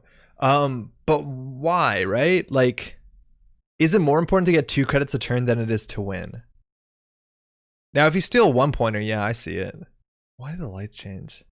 The Philly's bag better has to be in a Halloween costume. No, that's his normal day shit, man. Less too much Geist and more not enough Ian. I respect that. Yeah, I don't know. This seems bad. Floopy says, but there's no one home. All right, whatever. We're in control. Because of Spombo? Yeah, because of Spombo, it's totally fair. But like, I don't know, maybe we can run something else. I think we Gravedigger Spombo. Okay, this is our sports medal. We got stung once by sports medal, so this is what we're playing. Cool. All right, okay, so let's talk about not losing, because not losing is really important with Ian, because winning is like attached to making 100 credits. Not losing means we have to slow the game down. So we're gonna play as many cards as possible that could slow the game down. Pat Tap was a really good card for Ian. Not that he needed more money, but it was a card that says, "Run, Corp, calm the fuck down. You're going too fast." And I want to, the more turns that the game is, the longer Ian has to fire their ability. That's probably true for every runner, but I guess Ian wants it even more. Oh, data dealer is good versus fast run. You're right. You can data dealer and just, oh, you forfeit it. Never mind. You don't discard it. Yeah, that's fine. Okay, what else slows the game down? Tappy? Yeah, Tapworm does. Yeah, Tapworm is fine. Okay, we're going to play Connections because Connections are good. We don't have a lot of influence. And if we won't play Contaminate, we have no influence. So we're going to play Bad Breakers. That's fine. Too bad Ghost Runner's rotated. Oh, is anybody playing Ghost Runner, by the way? Blackfile. Yeah, we definitely play Blackfile, even though we probably shouldn't. Has anybody even playing Ghost Runner, the game? Do you know what this is?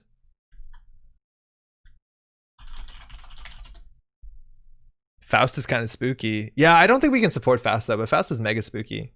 I just want to shout this out. This came out 2 days ago. I played the demo. I bought it. I'm a couple hours in. It's pretty cool. It's a first-person platformer in this like kind of cyberpunk world, and it's like reaction platforming. Like, this doesn't show gameplay. Nyax's Ghost Runner is amazing. It's really good. I've been really enjoying it. But this sort of like frenetic fast action with like one-shot kills and you're running on walls and a lot of platforming. It's actually really good. So talking about Blackfile, like I think Blackfile's worth it. I don't want to do what's it called? Like I think I'm assuming there's a trap if we want to play Fisk Investment Seminar, because Fisk Investment Seminar speeds the game up and we don't want that to happen. Like I don't think we can do a mill. If we're gonna do a mill, we're gonna do it with Gravedigger. Yo, that looks sick. It's pretty cool. It controls really good. Like first person platforming can be a bit dodgy, and I've been having a good time. Never seen Ghost Runner before, but I'm interested. Just finished Paradise Killer and finished Hades. Reached what seems like a very final epilogue. I bought Paradise Killer for Maddie. I don't think she's through it yet. That's more her game than mine, but I'm interested to know what it's about. And Hades, I haven't picked up before it went final, so I gotta get back to that. Blackfile's an interesting project. Vastron. Blackfile. Yo, what up, Michael Gondry? Blackfile is good. It's expensive, but so be it. Okay, let's try and see if we can make the off-campus thing work. It's the first Halloween you can play Faust in a long time. The thing is, like, Faust is like, it's obviously just not that good right now. I don't know if we're gonna have the card job. Do you play with a mouse and keyboard or controller? I'm playing with mouse and keyboard, but you could definitely play with the controller. I don't think you'd lose out that much. There's no like precision shooting or precision aiming. And there's like an ability to slow down time. So any of the most tricky things you can be like, okay, I can figure this out. I'm playing Hades right now. I'm not surprised. The demo sold me on Wade back during the summer festival. Worth checking out. Yeah, I played the summer demo festival. I didn't play the fall festival demo, and I was like, yeah, I'll pick this up when it comes out. I'm playing Indivisible in the new Pokemon expansion. I wasn't getting the hype around Hades, then I couldn't put it down last night. Yo, Hades is really good.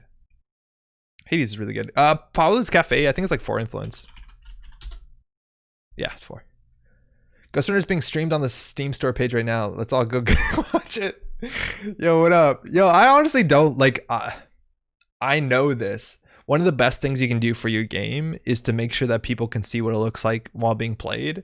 So like if someone can see a streamer playing your game, it's a really big deal. That being said, when I open the Steam page, I wish there was a button that I could not see streams, because I never want to see streams when I'm opening and browsing. It's annoying. What can you do as a runner with 1 million credits? Play bad breakers. That's largely it. We can't play anything like Vamp. This doesn't exist anymore. Bug isn't really good, is it? Those were kind of like the options you had. But right now it's just like have a lot of money and trash everything. You know, it's really spooky. Unregistered S&W. Oh no. Okay. Let's first update our collection, because we did see Vamp. That's not correct. And then let's figure out what we can do on the connection side. Rubicon. Oh, Rubicon. That's actually a pretty fun answer. It's just so bad against so many decks. Yo, no, but Plumbing. Yo, what up? The best thing to see are people playing streams. Immediately after the last thing I want to see in streams is when I open a stream. Yes, but I want to be able to opt into it. I don't want it to be playing in my face. Because like the streams don't load well on Steam for me. I don't know, but anytime I want to know more about a game, like I'll just go to Twitch and search the game and just watch anybody. Like I don't care. Yeah. That's fine. Corp Defector is the most party decks. Yeah, Corp Defector is fine. And Corp Defector is like our modern bug, right? Is Aeneas worth inviting to the party? I don't think it is, right? Because Aeneas, we want to trash things if we're on Gravedigger and we have Miss Bones. Aeneas makes a lot of sense if you're playing Amakua and you don't want to trash things. But modernly, just about every asset we want to trash, and we're Ian, right? Amina's spooky? No, Amina's definitely like just playable and relatively spooky. Her Gallop Thunder, her Blade Lightning. Okay, spooky. Begalter, 100% spooky. I feel like there's probably a spookier killer. I think Fairy is technically spooky. There's a card called Crip. Okay, so the issues we're playing Ian Sterling, and Ian Sterling has 10 influence. So like there's so many suggestions of like, you know, legitimate creepy stuff like Brain Cage, or no, what's the other one? Brain Chip, Skull something, Skulljack. that are like just they don't make sense. 5 influence left? No. We only have 10. We're Ian. They're like, he's had enough. He's retired. You have to throw some of that influence out. Yeah. Maybe we should do Quetzal, Free Spirit deck. Oh, that's good actually. Okay, but let's get that. Let's try to get these in. I want to see what we can do for connections first. Try them off. One of. Let's go. The affiliates Bagbiter. No, thank you. The back. Nope. Tech Trader. No. Rogue Trading. Not a connection. Pull up.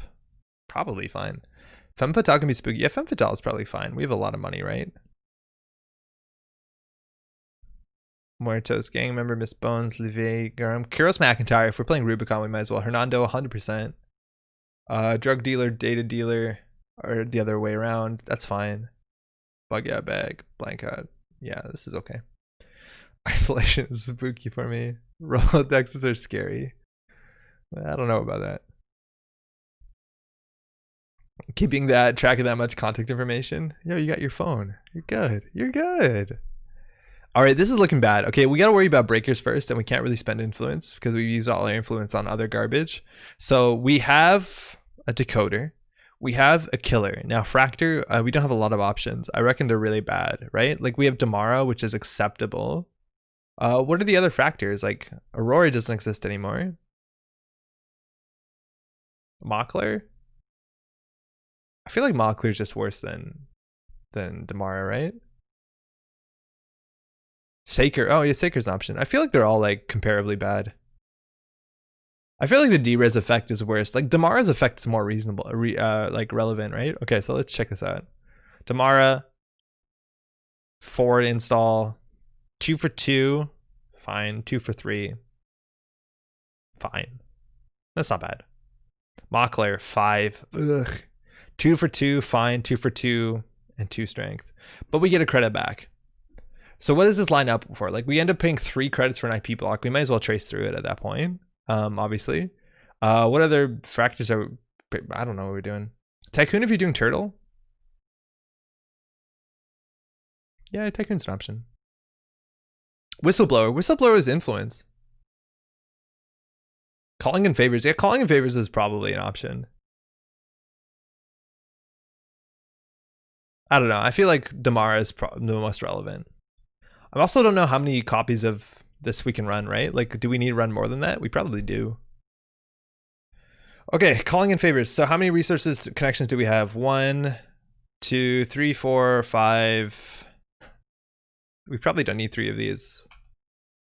Maybe we do. I don't know. 6, 7, 8. I feel like we could probably have some more. I don't know. Maybe we do calling in favors. Okay, we probably want a console. Now, Logos I think is bad. What ID would you recommend for a Tag Me style criminal deck? Depends what you're doing with the tags, Sam. Yeah, it really depends what you're doing with the tags. Like 419 and Leela are always relevant. If you're de-resing ice, I don't know, Los is fine. Gabe is good if you just want to do HQ pressure.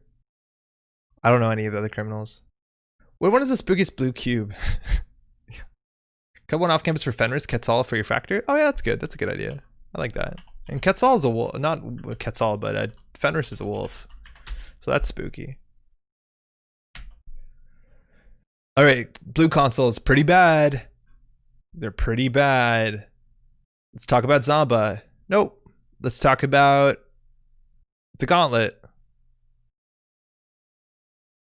It's not a bad effect, but like 5 credits is way too much. So this is the argument, right? Like Logos, wow, so cool. 4 credits, hand size +1. And it fires sometimes in a game, sometimes, if you get it early enough, sometimes. Sure, but if you compare that to something like Paragon, like Paragon doesn't draw you the card you need, but Paragon controls the quality of your draw, is cheaper, and gives you credits. Like, I feel like Paragon just makes Logos look so bad. Paragon's probably the best generic console. Yeah, it probably is. Everything else is a bit lame. I haven't used the word lame in a long time. I felt like a teenager. That's regretful. Reflection spooky. Well, my reflection. Oh no. Reflection, for what it's worth, is one of the cheap link cards in the game. It's still kind of interesting, but like no one used it. Me too. Gauntlet lets you now play legworks, which are 2 credits each anyways. Yeah, I think that we just don't play legwork. We play turning wheel. I'm kidding. We can't play turning wheel. We have no central pressure. It'll just be gravedigger. We got this. We're fine. We can't play labor rights to do our contaminates over and over again. So that's good. I feel like we need more drip economy. We don't have drip economy. We can't play Rozekis with this list, so we have to play like daily casts. What else can we have for drip economy? And control deck HQ floods. You're right about that. For sure, you're right about that. I just don't want to play that card. I feel like we're missing some staples here. Career Fair doesn't make too much sense. I think the most expensive card we have to install is is Black File and what's it called? Class Act and Daily Casts, which is like okay. Anarch is the spookiest faction in Evanston by a big margin. What else do we do for drip economy? Your ID once you start losing. Touche. Okay, we talked about slowing down the game. We could play CBI Raid. I'm playing a CBI Raid because I've never played CBI Raid. And it's spooky. I couldn't think of an acronym for CBI Raid. What else? What else? Wow, there's a lot of option here. Maybe we can just do with Blueberry Diesel. I feel like we don't. So much of our draw is tied up to off-campus apartment. CBI Raid, even when we implement Engine Techie, is probably. We can only hope. Push Your Luck? Oh my god, really? Yeah, okay. Alright. Once a year, we'll play Push Your Luck. How does this cost 2? Alright, we need one more card. We probably want like a special order or a boomerang or something.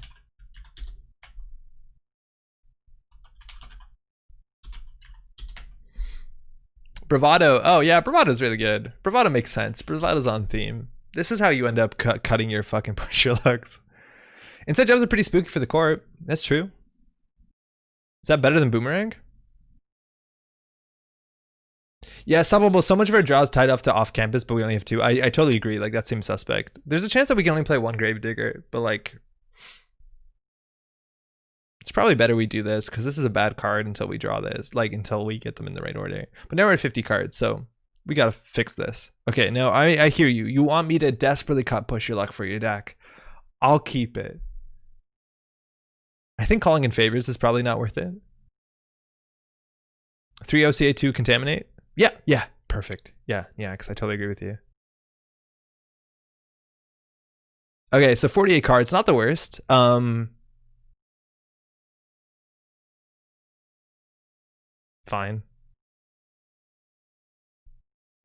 This seems honestly not the worst. Like it's so easy to cut like a CBI Raid or a Push Your Luck. Let's see what this looks like. What, who are we DJing to? Dominic, what up? Probably Quetzal. Otherwise, I don't know. Haley's fine. You can use recurring credit on smoke, right? It's just not stealth. Yeah. Okay, we'd mulligan this hand.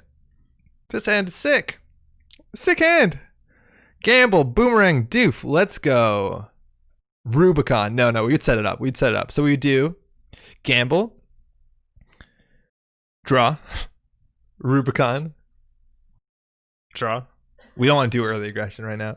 Kira won't Push Your Luck IMO. They can get rid of both Push Your Lucks though. We can definitely get rid of both Push Your Lucks. Chat, do we want to play Push Your Luck or not? Because like, are we Push Your Luck gamers or are we not Push Your Luck gamers? Honestly, to my core, I'm not a Push Your Luck gamer. And that shouldn't be a surprise to you. But I feel like together we might become Push Your Luck gamers.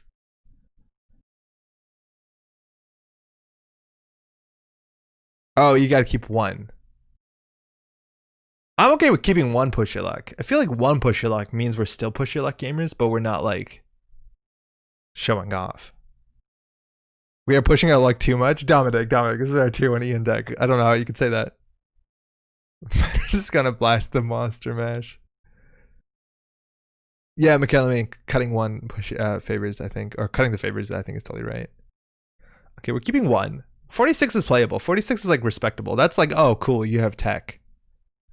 Okay, opening hand off campus data dealer. They're terrified. Run central, tapworm. Now they know they can't win.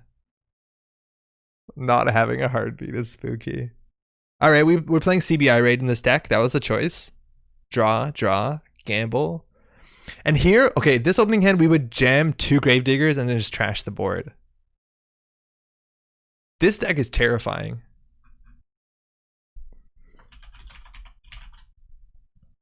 I'm going to screenshot that. Okay, good.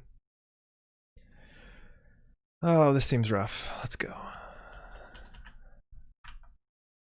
Where did we put JNet?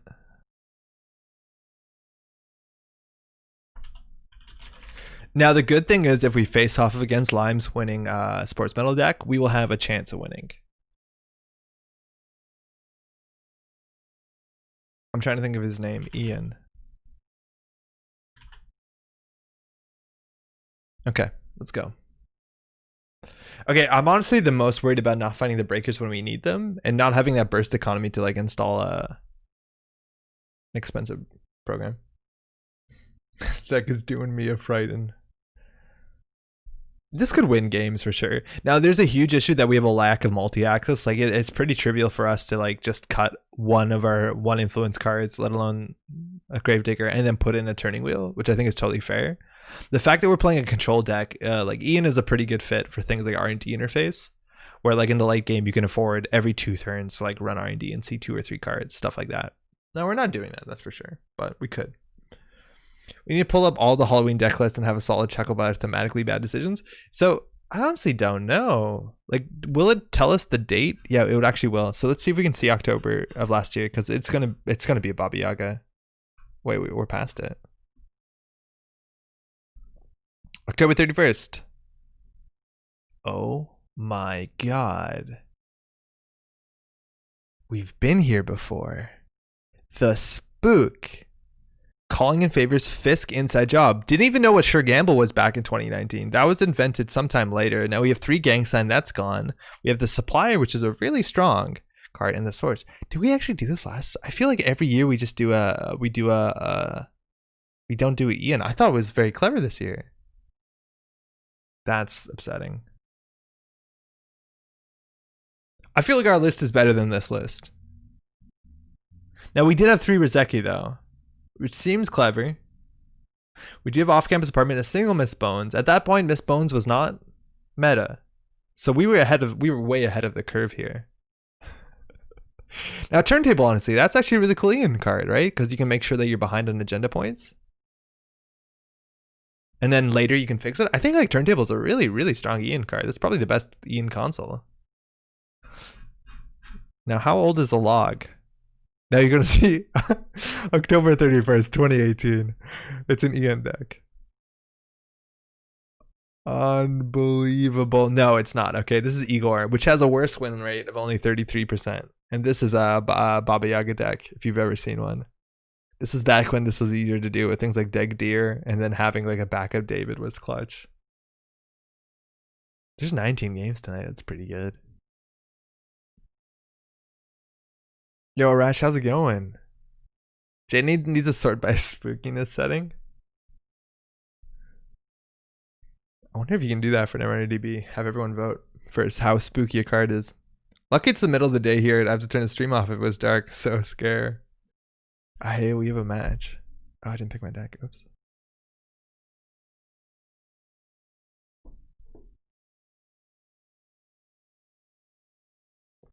Fuck!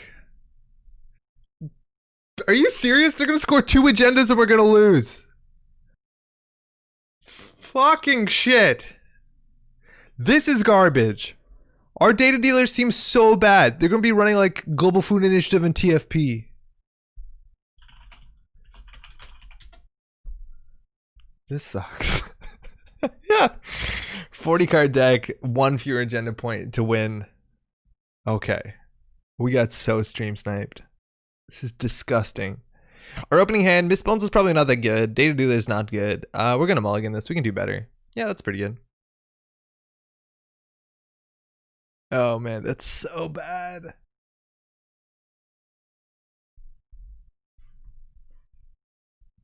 All right. Mushin no Shin Gaming. Now the issue here is we want them to win. Like we want them to score out. I think we just siphon here and then we run server 1 because then they can't fire any trap. The question is, do we want to steal an agenda? I would think no. But we also can't lose. This could be an NGO front. It is. Ah, piss. We could have taken more money off of them. Well, at least we can put down a tapworm. So that's the best case scenario, right? They lost 3 credits. We got some money. And the tapworm now is relevant. Data deal 13 points of agendas and win. So this deck probably only has 6 agendas that are 3 points.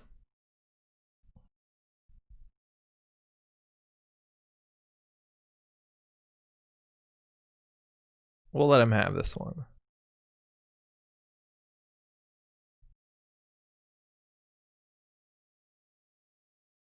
This seems good.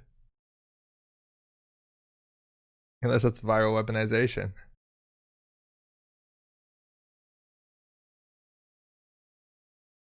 Mushin, no shin. So we just boomerang this, right?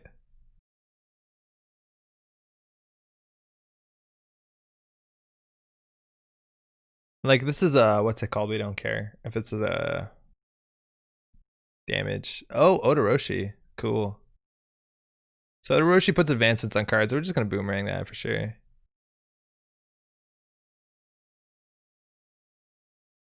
So this does damage. It's not that big of a deal. It's a GFI. Again, that's a bummer because now we're ahead on agenda points. Now this is a big deal because we need to steal 3 agendas. They don't need to steal 3 agendas. DJ Fenris doesn't have any amazing targets right now. We could play Trimoff. We could click Trimoff, and then we have to discard cards. So I think we're going to discard some things here. I think we're going to discard another Tapworm. So I think we're just going to play 2 cards. We're going to play Laundry and, or sorry, Daily Cast and that. And then we're going to discard, I think, the Tapworm. I don't know if they're going to purge here. Their money isn't that good.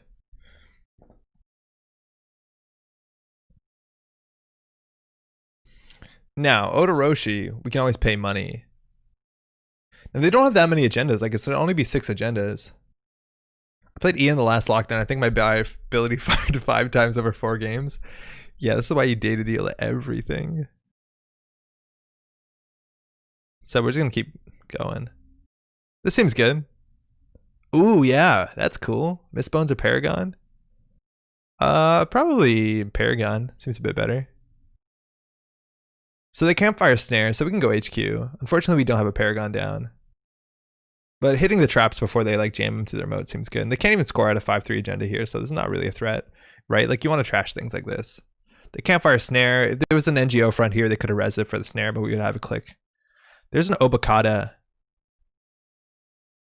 Well, we're never firing Ian. We could die here to Ronin. That was an NGO front on the table. Wow. 5 advancements, no score. It's smart. It plays around Ian. To some extent. We're on game point.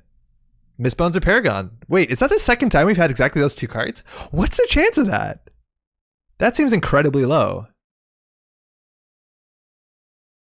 Now this is cool because it could be a trap and then it forces us to run anything else they Mushin no Shin out. Here we can run and we don't have to worry about Snare. Like we just clear the tag, right? It's a crick, good to know. And I think we could just put down DJ Fenris. I honestly don't know what the targets are. Reina Roja seems reasonable. Noise is not an option. Max is like, honestly, probably fine. Wow, is Max okay? I feel like Max is like not that bad. The issue is we can't recur our breakers. Okay, maybe Max is a problem. They showed a crick. Reina Roja honestly might just be the most annoying, but I don't think they're gonna have that much ice. But I think Reina Roja or Quetzal, I just don't see what berries they'd be playing. Quetzal definitely gets us farther than Reina. We'll do Quetzal. And we didn't lose any breakers yet, did we? No, we just lost a special order. Yeah, Noise is not a legal choice, but it offers...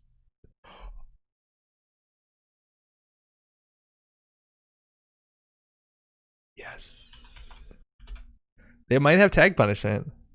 Okay, so I don't care that much. They paid so much for this. Haley, I think, was definitely the easiest option and probably the best option.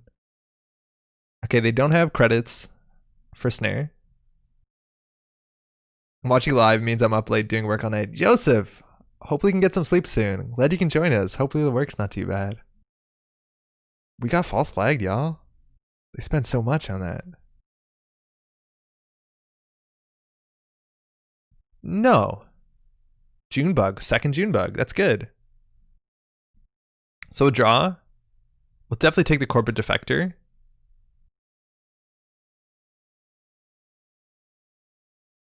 Oh, I forgot that we had Trim off. We should have clicked Trim off that turn. Yeah, this is a really fun card. Now they only have to score one more agenda. That's Crick on Archives. Okay. So we can see the one card in HQ, which I'm on board with. It could be a snare, which is probably fine. We're losing the Book Altar is actually incredibly bad, so that's probably an issue. Nah. It's a Mushin. Okay, huge issue. We don't have anything to install.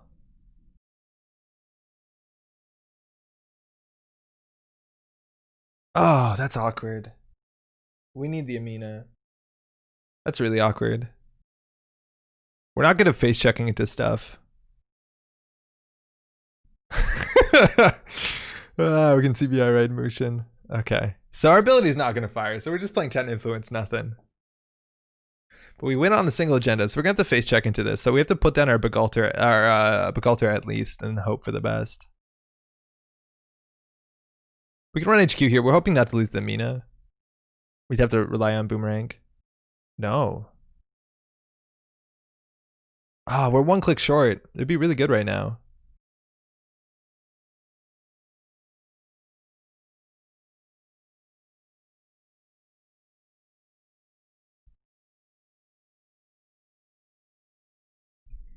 Bravado Atroroshi can be a thing, right? Yeah, it can be. I just don't. Oh, yeah, Bravado Atroroshi is fine. You're totally right. Like, this ability doesn't matter. All right, well, we'll divert them, I guess. It's not that impactful. Ian's the only runner that gets picked by being on game point. No, that's fine.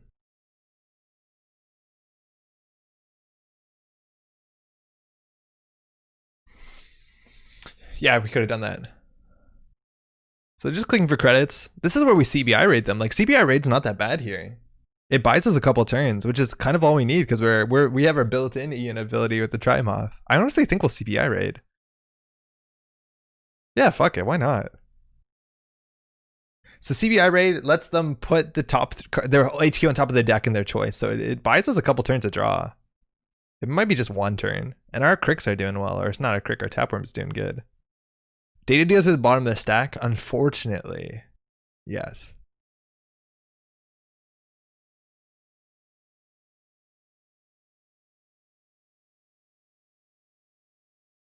All right. So we'll draw a new card, Gravedigger or Boomerang. We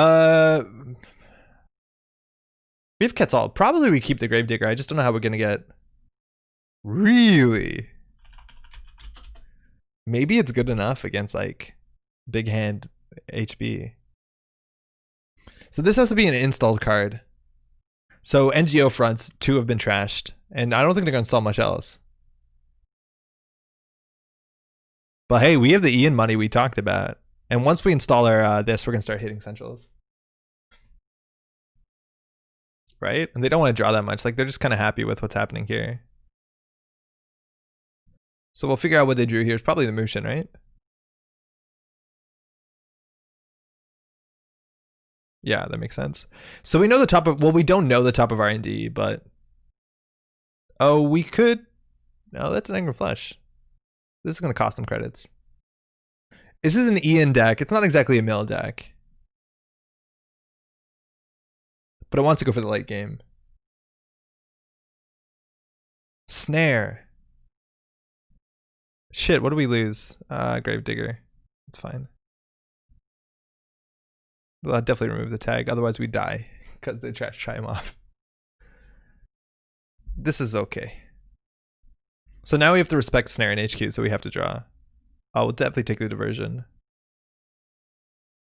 I guess we divert here.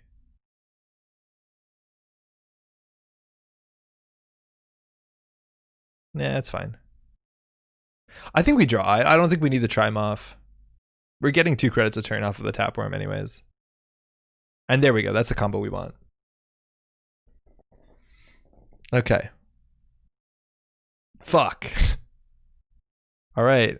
Well, now we can run R&D and see what it is and then trash. I don't know what the play is. Do we just put down this and start digging?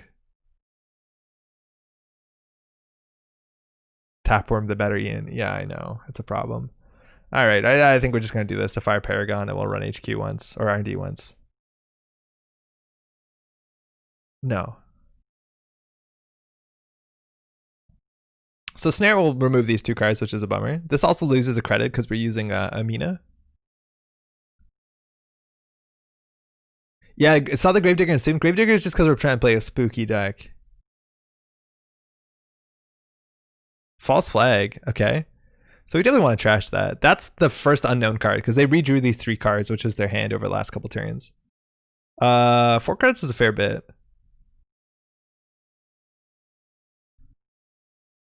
False Flag is an issue, right? We do have No One Home, but No One Home doesn't clear a lot of tags. It just resets a trace.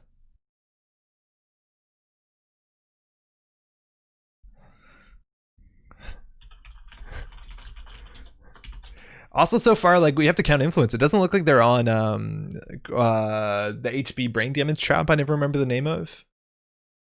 Because I don't think they have full 15. They have only 12 influence, right? So far, we've seen 2 false flag. That's 4. Credit. Okay, so they have 1 unknown card in HQ.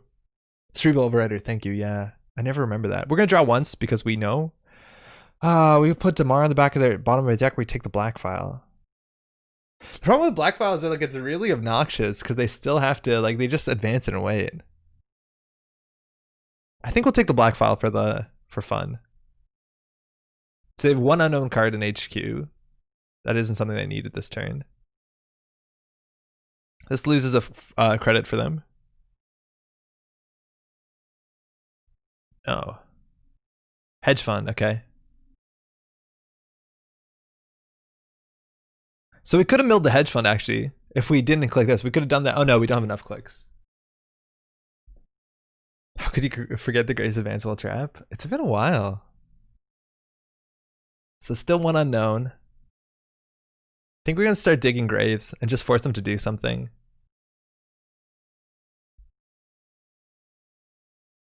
It's cheaper than single accesses.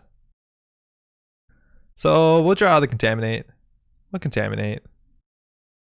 And like, imagine we brought Logos in this matchup, how bad it'd have been. Like, just awful. And how good Paragon's been. Forcing us to do something. Now, we don't have a lot of cards in hand. We need 4 cards in hand to access this trap safely. Or we could just play CBI right, black file. I think we're gonna get a Gravedigger. I think we're just gonna draw. Push Your Luck or Kiros McIntyre. Now Rubicon Switch doesn't do much. We're gonna take Push Your Luck. Kiros is technically draw. I don't know. How much is it to break this? 3 with refund? That's something. And Geofront, which will give us a Gravedigger. Like this is totally fine. We still get a Paragon trigger. Yeah, we don't need that. All right, so we can mill another 3 cards. So there's 4 unknown in archives. That's something. And we just need a single agenda to win. A fucking Kakurenbo. Oh, that's wild. We should have respected that. Now we have to run archives through a crick. I hate Kakurenbo.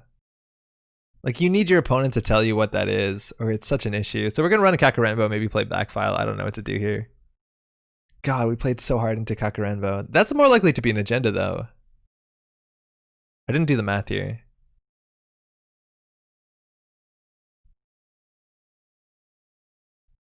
We're going to get Kakurenbo'd. Boomerang?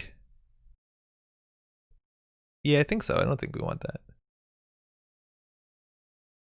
So all 3 June bugs are here, so I think we can run this no matter what.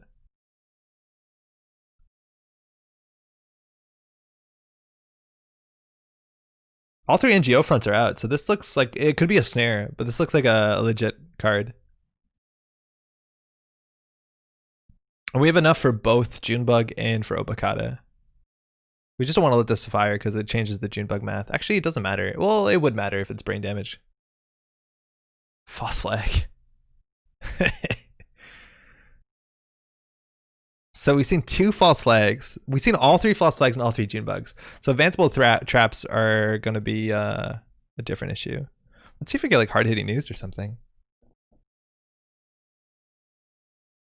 If it's a 3rd flag, we can remove that 1 tag. Yeah, if it is a flag, we can remove 1 tag. Because this gives you 1 tag for every 2 advancements, which is obviously terrible. But whatever. That gives us another... we might be able to sit back now.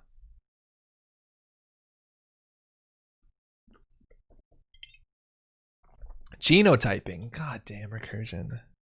They're just going to keep Kakarenbuing us. But at least as long as we run archives every once in a while, we'll get perfect information. So the play here might actually just be genotyping, like checking archives, because our money now has dried up pretty considerably. So we're always going to do that. We'll draw for value, I guess. No one home is a really big deal, right? Prevents any amount of net damage. What did they shuffle back? Mushin, genotyping. Yeah, so I think we definitely take the no one home, because then we can prevent a snare entirely. They have more money than us, so once we get our money up, it's a big deal. But yeah, we could Bravado Server 3. I think that's fair because it gets a lot of money with Paragon. This only puts on an installed card, right? Yeah, in a server, so this does nothing. So yeah, what did they put back again? Snare, Junebug, Mushin. Okay. So a single Junebug is a really big deal because Junebug advances a lot of cards.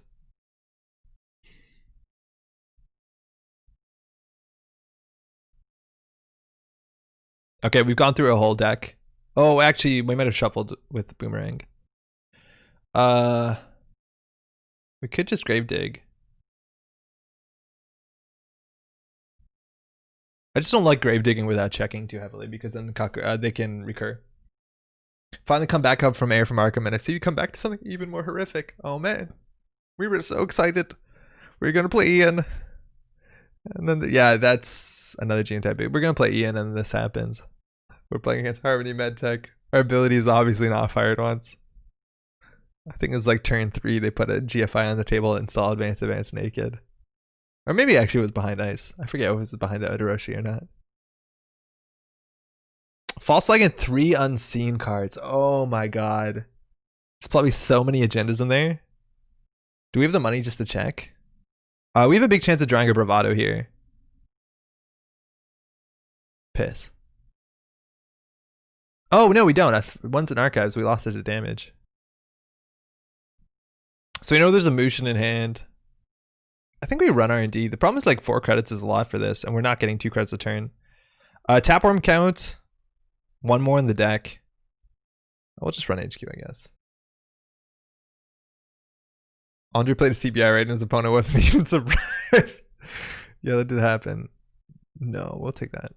Kakarenbu. Okay, so it's worth checking archives. It's just kind of expensive. That's good. And we'll just click for credit here. No, I guess we'll draw for gamble. What was that? Parasite? Sorry? This is Contaminate, which just puts 3 advancements cards on a card without advancement counters. There we go, Kakarenbo, and there's 2 unknown cards. So that's why we're checking archives was kind of like a cool play last turn. Oh wait, they can always trash a card from HQ. I totally forgot about that. But I feel like if we play gamble into no one home, we're pretty good. Kakurenbu. Yeah, I think we just run it. Like false flag is only 1 tag.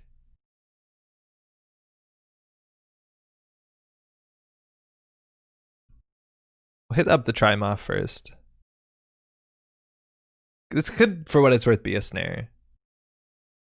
And at least they remove these from the game after. So this is 3 to break, not that bad. And then we have 13 in link. They probably can't outtrace us here.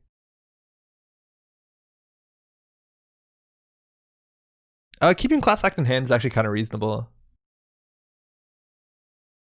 It is a false flag. Avoid one tag? How? Literally how? I wish we became Smoke. Smoke would have actually done something. Quetzal is not doing anything. Oh, through that. Yeah, right. No, that's fine. So we'll trash that and we'll remove a tag, which is important. I didn't realize no one home avoided tags. I thought no one home did a trace, but I guess the trace is tied to avoiding tags. So yeah, okay. I just thought it would say like, do you want to initiate a trace? But I understand what it says. Genotyping again. Come on now. There's only one more Kakarenbo, so like everything they have to do is jam in the remote, and keeping the no one home is so important because then we can just check unit bugs regardless of what they got. We have to keep our money up. We played 3 diversions if I'm not mistaken. Yeah, and our single CBI raid. 2 cards in hand, one's a motion, we don't know the other. Actually, I'll take the daily cast. We need the money. It's slow money, but it's money. And I think they played all the recursion, so we can just hit this button now. Man, this is the longest ever Harmony Medtech. But imagine we had Rozeki, right? Like, imagine we were getting Drip Economy. Okay, we don't know what's in Archives because it's flipped. That crick is actually really clever. I like that crick a lot. Okay, we'll click up. Yo, this Trimoff is killing it. That's why Odoroshi is weird. It is a taxing ice, but at the end of the day, it's like, do you want to take extra damage? It doesn't matter for no one home, but the tags matter. Test. Are we frozen? Yeah, hold on. We might have lost it. So why they start breaking out the preemptives? If they break out preemptives, I'm going to be so upset.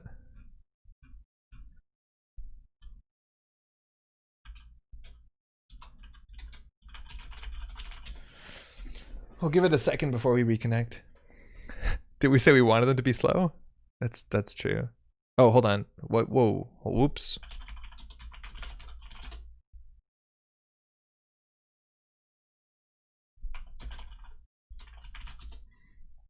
Okay, so this actually might be an NGO. Doesn't look like a data dealer to the bottom of the stack. Yeah, I guess so. Oh, we win. GG. Whew. That was the Obokata. They had to jam something, right? Like, no one home just kind of shuts them out. Thanks, you too. Playing Ian against a 6-point deck. Oh, man.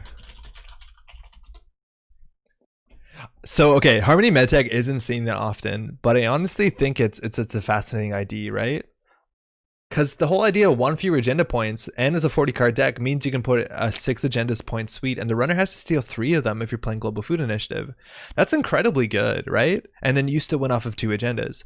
Now on top of that, of course, you have Mushin, no Shin, and all that stuff. And that stuff is a bit weak to expose, which is pretty, prevalent in Criminal.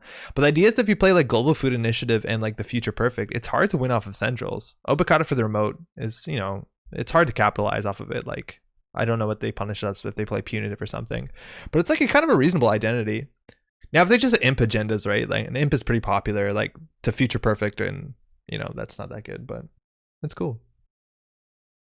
It just seems like that list can have such a powerful agenda suite that's worth looking at. The published deck 100% win rate on JNet. No. We're gonna. There's no way we're ending with 100% win rate. Let's go. It's just so rough. That's like one of the matchups where you can't data deal at any costs. Like it's just way too prohibitive of a cost. Oh hey, cool. We have a splash screen still. That's nice. Undefeated on JNet. I think I was reading a post of some deck list and they were talking about like their win rate. If someone puts their win rate, that means JNet casual lobby, right? Is that just the assumption? They're like 80% win rate. I'm assuming that's JNet casual. Yo, Diogene, we played your deck earlier today. How's it going? Harmony's so much fun. I haven't played it since like the time of Honor and Profit. But I do remember a store championship or regionals in Montreal where the winning player was basically just playing that. They're just mooshing out and being like, yo, what do you want? Do you want to lose the game? Yo, what up, dude? This is Julien from Armada. He's a nice dude.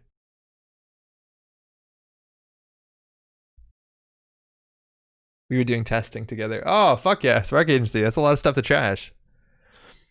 We were doing testing together for Worlds. We ended up, Julian was testing the Clacots deck, which is really funny. All right, so Spark Agency, we played this before. It's advertising. It didn't work well for us. Hell yeah. So the best thing that we can open up is the economy, and especially cheap economy. None of these cards really do that too well. So we're going to mulligan into a worse hand. That's the choice. So we have to respect hard-hitting news. We do have a Gravedigger, and admittedly they're going to have a lot of things to trash, and we have 2 Miss Bones in our deck, which is nice. But we don't have an opening econ line, which is kind of rough. So they can res a card here. Yeah, there you go. Tiered subscription, and they can res a card now. A tiered subscription says the first time a turn we run, they gain a credit. So we want to wait for them to score an agenda, because as soon as they score an agenda, we're in a huge advantage. Okay, so I don't know how to start with this hand. All this sucks. Please zoom in a little. Yeah, totally. You can zoom in a fair bit. CBR rating them with 3 cards in hand is pretty rough. They did keep their hand though, but that's like not even a good pan. Like this is so bad about this card. Like this is not even a panic against hard hitting news because they just put it on top of their deck. It's not even a panic against like hard hitting news hedge fund because they can do like draw for the hedge fund hard hitting news. Like it's just really rough. So we have a play with Gravedigger if we think this is a Rashida. That's technically a play. We can't play Bravado because it requires servers. So we just have to like risk running HQ, which gives them a credit, and then Harding News is even worse. So I think we're going to do nothing. I think we do nothing. We can play this. That's fine. That's not good, actually. We're going to be further down. CBI is part of your APOC runs. Even that, though, seems bad, right? Because you let them put a snare on top of the deck if they really want to. I guess it depends on the order. And it slows them down. I'd rather, like, if I'm APOCing in criminal, though, I'd just rather embezzle 9 out of 10 times. Give us a Miss Bones. Give us a Miss Bones. There you go. You see, they wait for the credit. This actually is a really good trigger, though, for a Gravedigger. Okay, let's discard some stuff. CBI raid we don't need. We're going to try and get that down. Boomerang is really good. Bravado is really good. DJ Fenris is probably a bit too expensive. I think we're going to throw DJ out. It's a bummer. There's like, I don't think there's a good call in this matchup that matters. Yo, Port Valley, thanks for tuning in. Enjoy the rest of your night.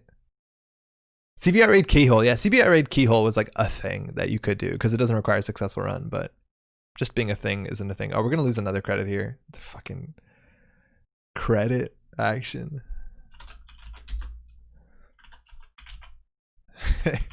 All right, we've done it. We've got out of credit hell. Now they're getting a lot of money, but again, if they just score, we're fine. So we can just like set up. Like this is fine. Paragon is fine. And then we can run and we get a credit. They gain 2 credits and we can get a tapeworm down. And then they can't tapeworm and punish us with something else.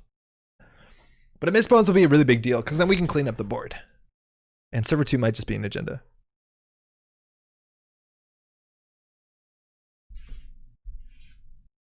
Better.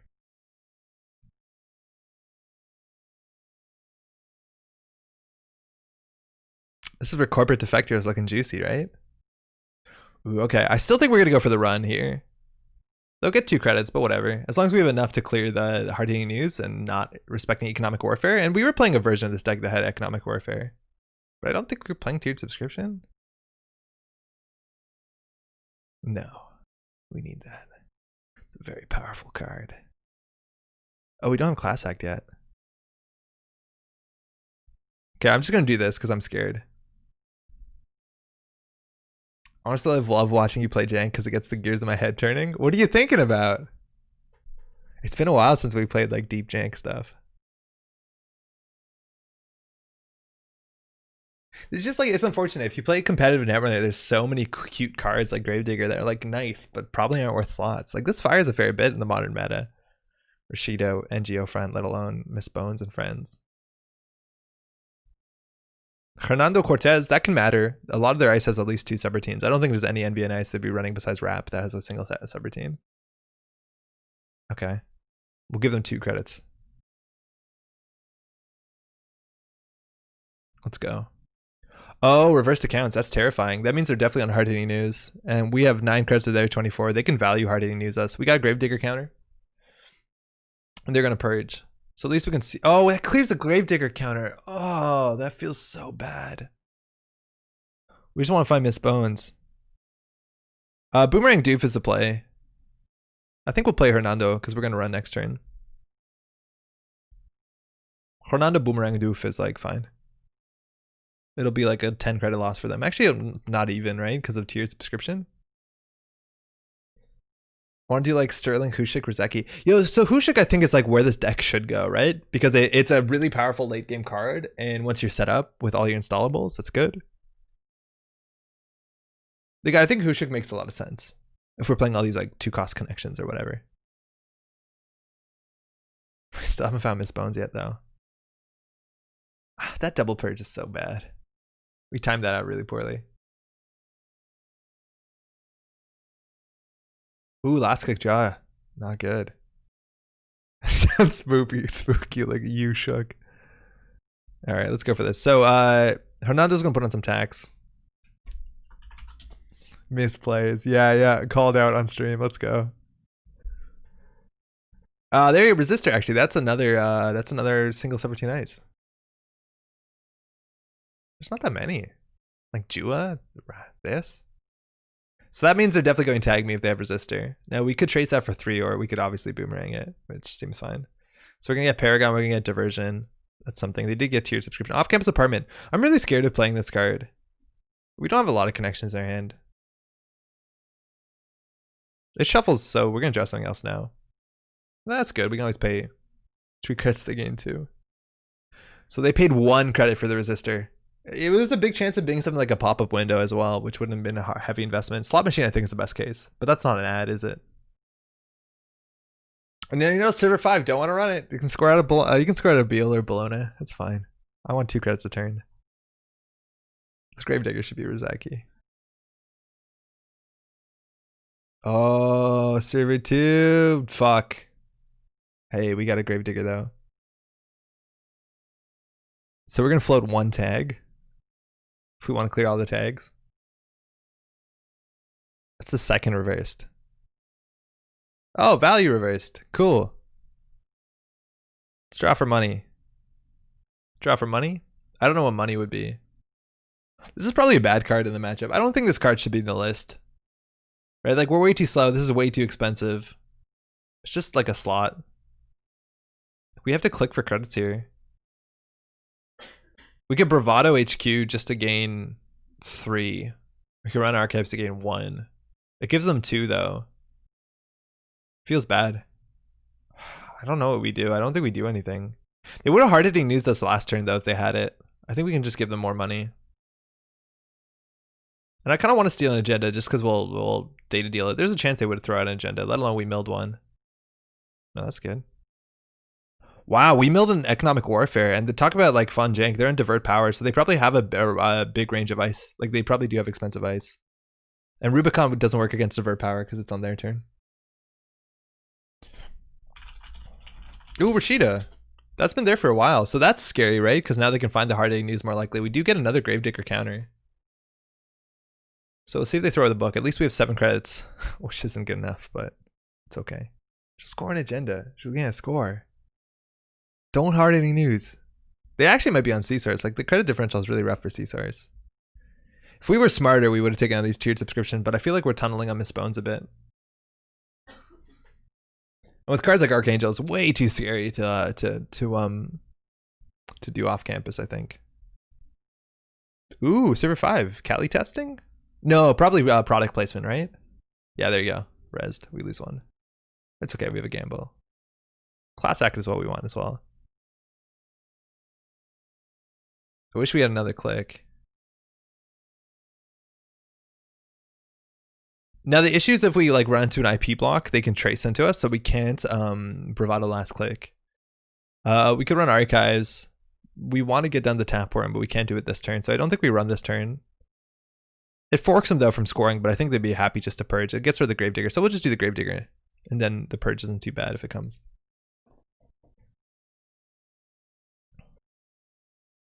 Score an agenda, please. Man, 2 credits a turn sounds so good. Sounds so good. Stop. Too bad we don't have Beth in our bucket of contacts. Yeah, it's another really easy thing to include if you don't want to do Gravedigger Contaminate. Like we spent 6 influence on that out of 10. Double advance. Okay, looks like Bologna could just be a big Beal though, which is something we eventually have to respect. But like a single ice is not going to keep us out of big Beal land. Double Gravedigger, what does it mean? Let's go. Unknown card. No, we want that. Damn, we got Rashida and a Divert Power. I think we milled a Divert Power.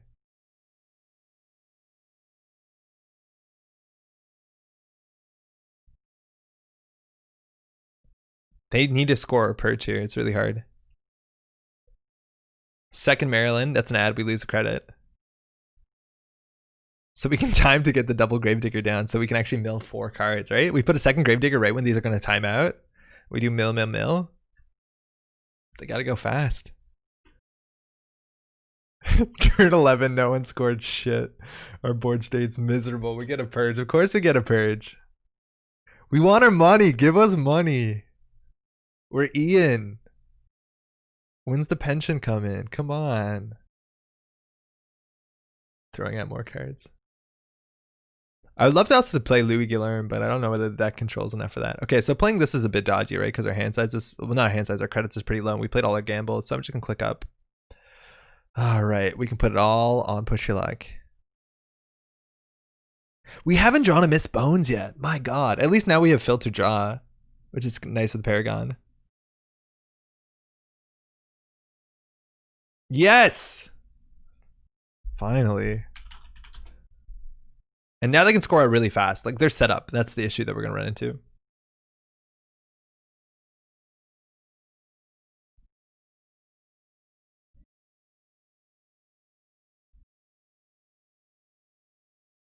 This is actually a matchup where we could push your luck just because we need aggressive economy. And I threw it out. Whoops. HQ probably flooded? Yeah, I think on purpose, though. Like, I think intentionally. I think we run this. Obviously, we don't have a breaker. And, like, a toll booth will be an issue. We can draw once. Yeah, for the boomerang.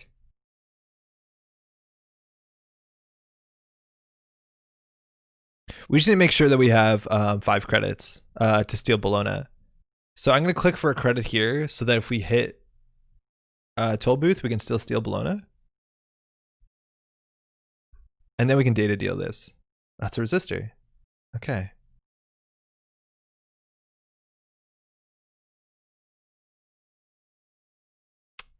Paragon?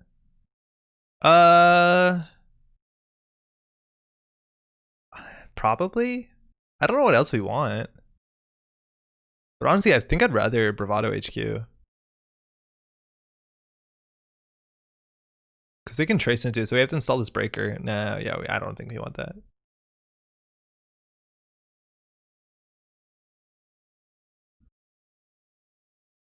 And now it's shuffled away anyways. It didn't matter what we picked. Ooh, look at all those Gravedigger counters. I wonder if they purge here. Like, that's a juicy purge. But if they purge, they don't hard hitting news us. Oh man, that's cool. Okay, chat, what do we do? We definitely data deal this away. Yeah, we data deal this. Whoa.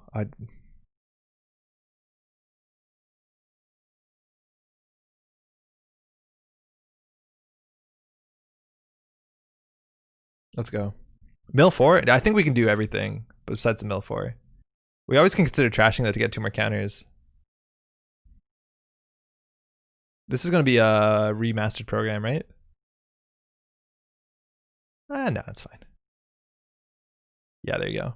And then we're still Ianing. We got to access that. Still Ian. Let's go. Oh, let's go. Gravedigger multi-access? Yeah, no, this is fine. So now they probably want to purge. They're not purging! Hard-hitting news? I think they're hard-hitting newsing, but we're going to get 2 credits here. And we can reset the trace, which doesn't matter. They have 41 credits.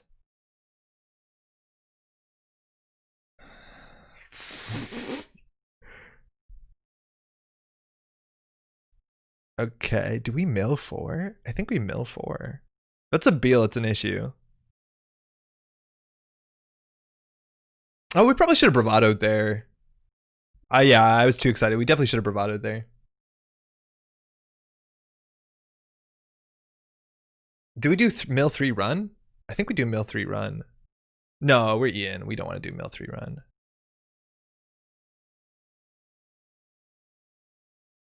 Yo, we need to draw black file stat because like they're gonna jam out. That's a Beal, right? The thing is like there's so many things that can jam that aren't Beals, so it's hard to check an unadvanced card. Almost as many face down. There you go. That's a big deal. Okay, so it looks like it wasn't Beal. IPO. Okay, that's fine. So we want to draw once a turn to get to the black file. Daily cast of Paragon. We'll take the casts. Mill. I don't. They actually might be on a preemptive, right? Because they have a lot of things. So we can mill once and then run, and then pawn if we need to. We could just win here. We could actually milled once more. Yeah, we're shutting off Ian is obviously an issue. Add Rubicon switch, yes. Wow, nothing. But we found the big ice because they're definitely playing big ice, and they're also on Psycho, so they are on Hardening News. Of course they are because they have economic warfare, and we just ran this turn. Wow. And again, anything we trash, and we have 2 missed bones still, but we're not drawing a lot. So economic warfare is a singleton, so they can do singleton economic warfare Hardening News, which seems it's fine. I think we'll just draw up because we can boomerang run this remote after. Yeah, if they do singleton, maybe if they res and add, it's hard. I don't know. But we got all the divert powers, which feels bad because I have no doubt they wanted to combo. Where's my water?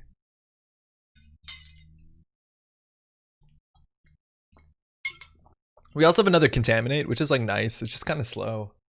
Like we need a Jeeves type card. We need a Haste, which is like a... It's an Arkham card. Okay, so we can definitely get this one, I think. If we boomerang it, it ends up being something like a... what's it called? We just take a tag if it's a Hydra. But I think we do it. We just need to make sure we have enough money. So we have 11. So we do boomerang. This is 2-4. That leaves us with 8. Yeah, I think we need to pull this and pawn it.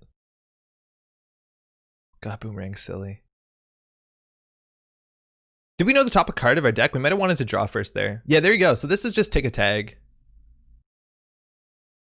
Oh, we can choose. Yeah, it's just take a tag.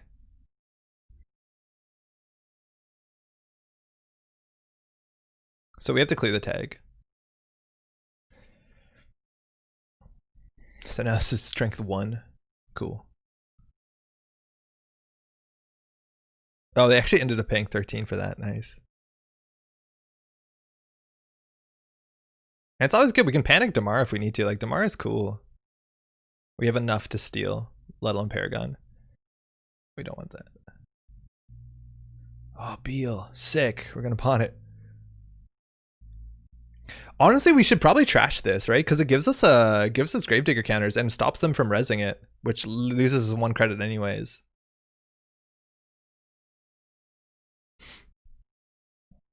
Oh man, okay, this is clearly where we should keep the agenda, right? Because we'd be on game point. But we're not going to, obviously. Yeah, I think trashing that was good. We get Gravedigger counters. There's a chance we should have trashed both of them, honestly.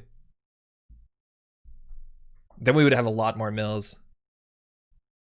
Yeah, we definitely shouldn't have data dealed that. Data deal just like eats the idea of there's tempo. Economic warfare, hard hitting news. Okay, so we have 9 credits. So basically they can sneak out a Beal here and we're going to spend a fair bit of our money. But again, we can always like panic out. And if they do exchange of information, it's not a big deal. The one where they clear the board is a bigger deal. All seeing eye. Do we force them to retrace us at 0? Yeah, I think so. Because they boosted heavily on that. They have 28 credits, so this is silly, but it's always going to be silly. At least now it's uncomfortable, right? Like they have to spend 22 credits. Cool. Got us. Having points not spooky. Forfeiting agenda spooky. Jemison, the spookiest. All right, we'll clear the tags. Our econ has died down, but that's okay. We'll sell the remastered edition probably. Rashida, that's more. That's more the Gravedigger counters. Oh my god. They have 11 cards in R&D. If we draw the black file and sorry, I keep hitting the desk. We have filter draw. Like I don't think they can win before we mill them out. Like we have a contaminate and a black file.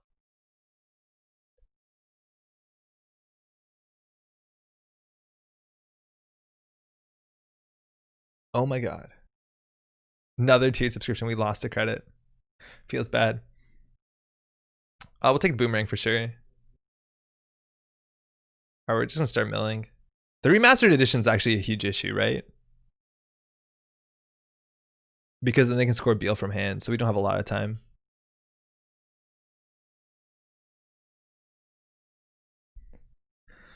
If the aliens had taught me anything, is that space is spooky. You could have contested the remote. I think we could have contested the remote.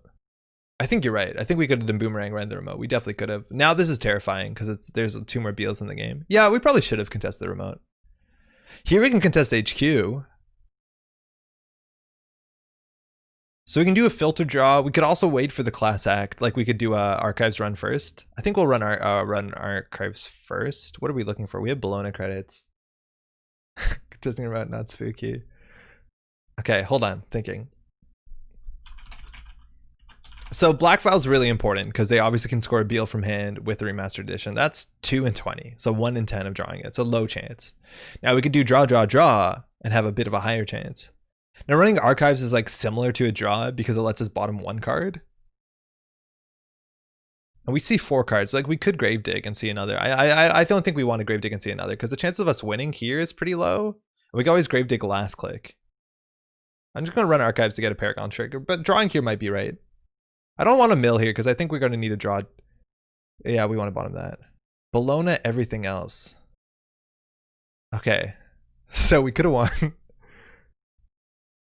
No action. Okay, so we'll draw. That's 2 new cards. Fuck. So now we just have to hit HQ a lot.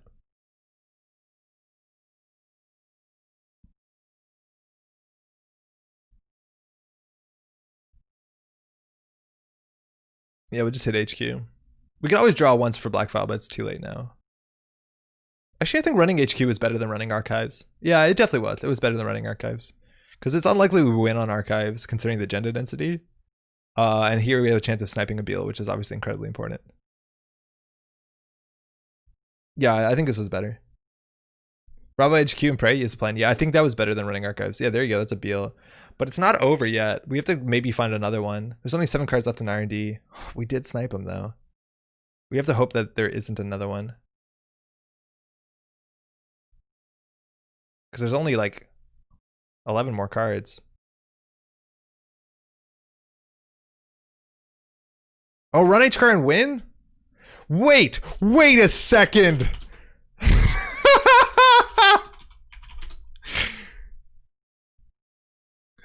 Thanks.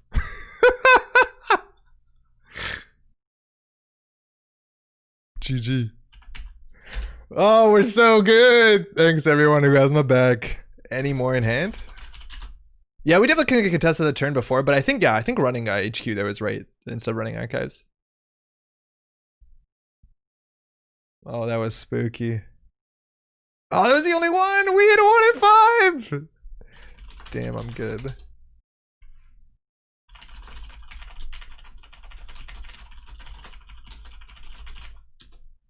Quality plays. Yeah, there was some awful turns where it's just like our economy sucked. And like we didn't have a dirty laundry. We didn't draw miss bones. There's ways that we could keep the board down. Like each tiered subscription probably got like 9-10 credits, at least the ones that were res on turn 1 and 2. Oh man. Sorry, I'm sorry I milled all the divert powers. Best spooky deck in history, Netrunner. Yo, undefeated on JNet. 2 freaking 2 guaranteed good deck. Yeah, it's cool. Like, okay, look, this is such a pet card of mine and I love it, but it does trigger a fair bit. Like once you get 2 down, the problem is like slots and like tempo and like doing all that sort of stuff. It seems really cool. So if you haven't seen this, and this is not something we put in our advertising deck, but divert power is 1 influence. And the idea is that you unres all your 0 cost ads like product placement and tiered subscription and pop-up window and what have you, and then you can res something for free, and then you can get those re-reses. So not only is that value for you, but obviously it's reses and credit losses for the runner, and you can trigger those out across multiple turns. Value. Thanks for the game, man.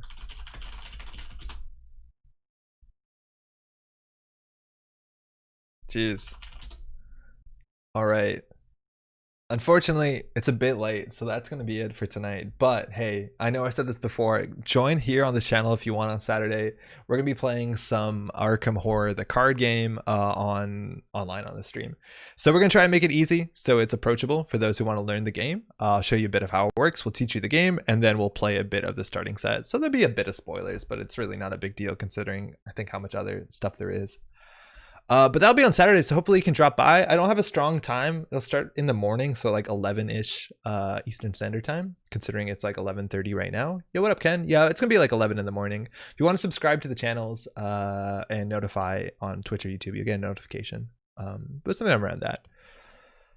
But that's largely it. It'll be Halloween.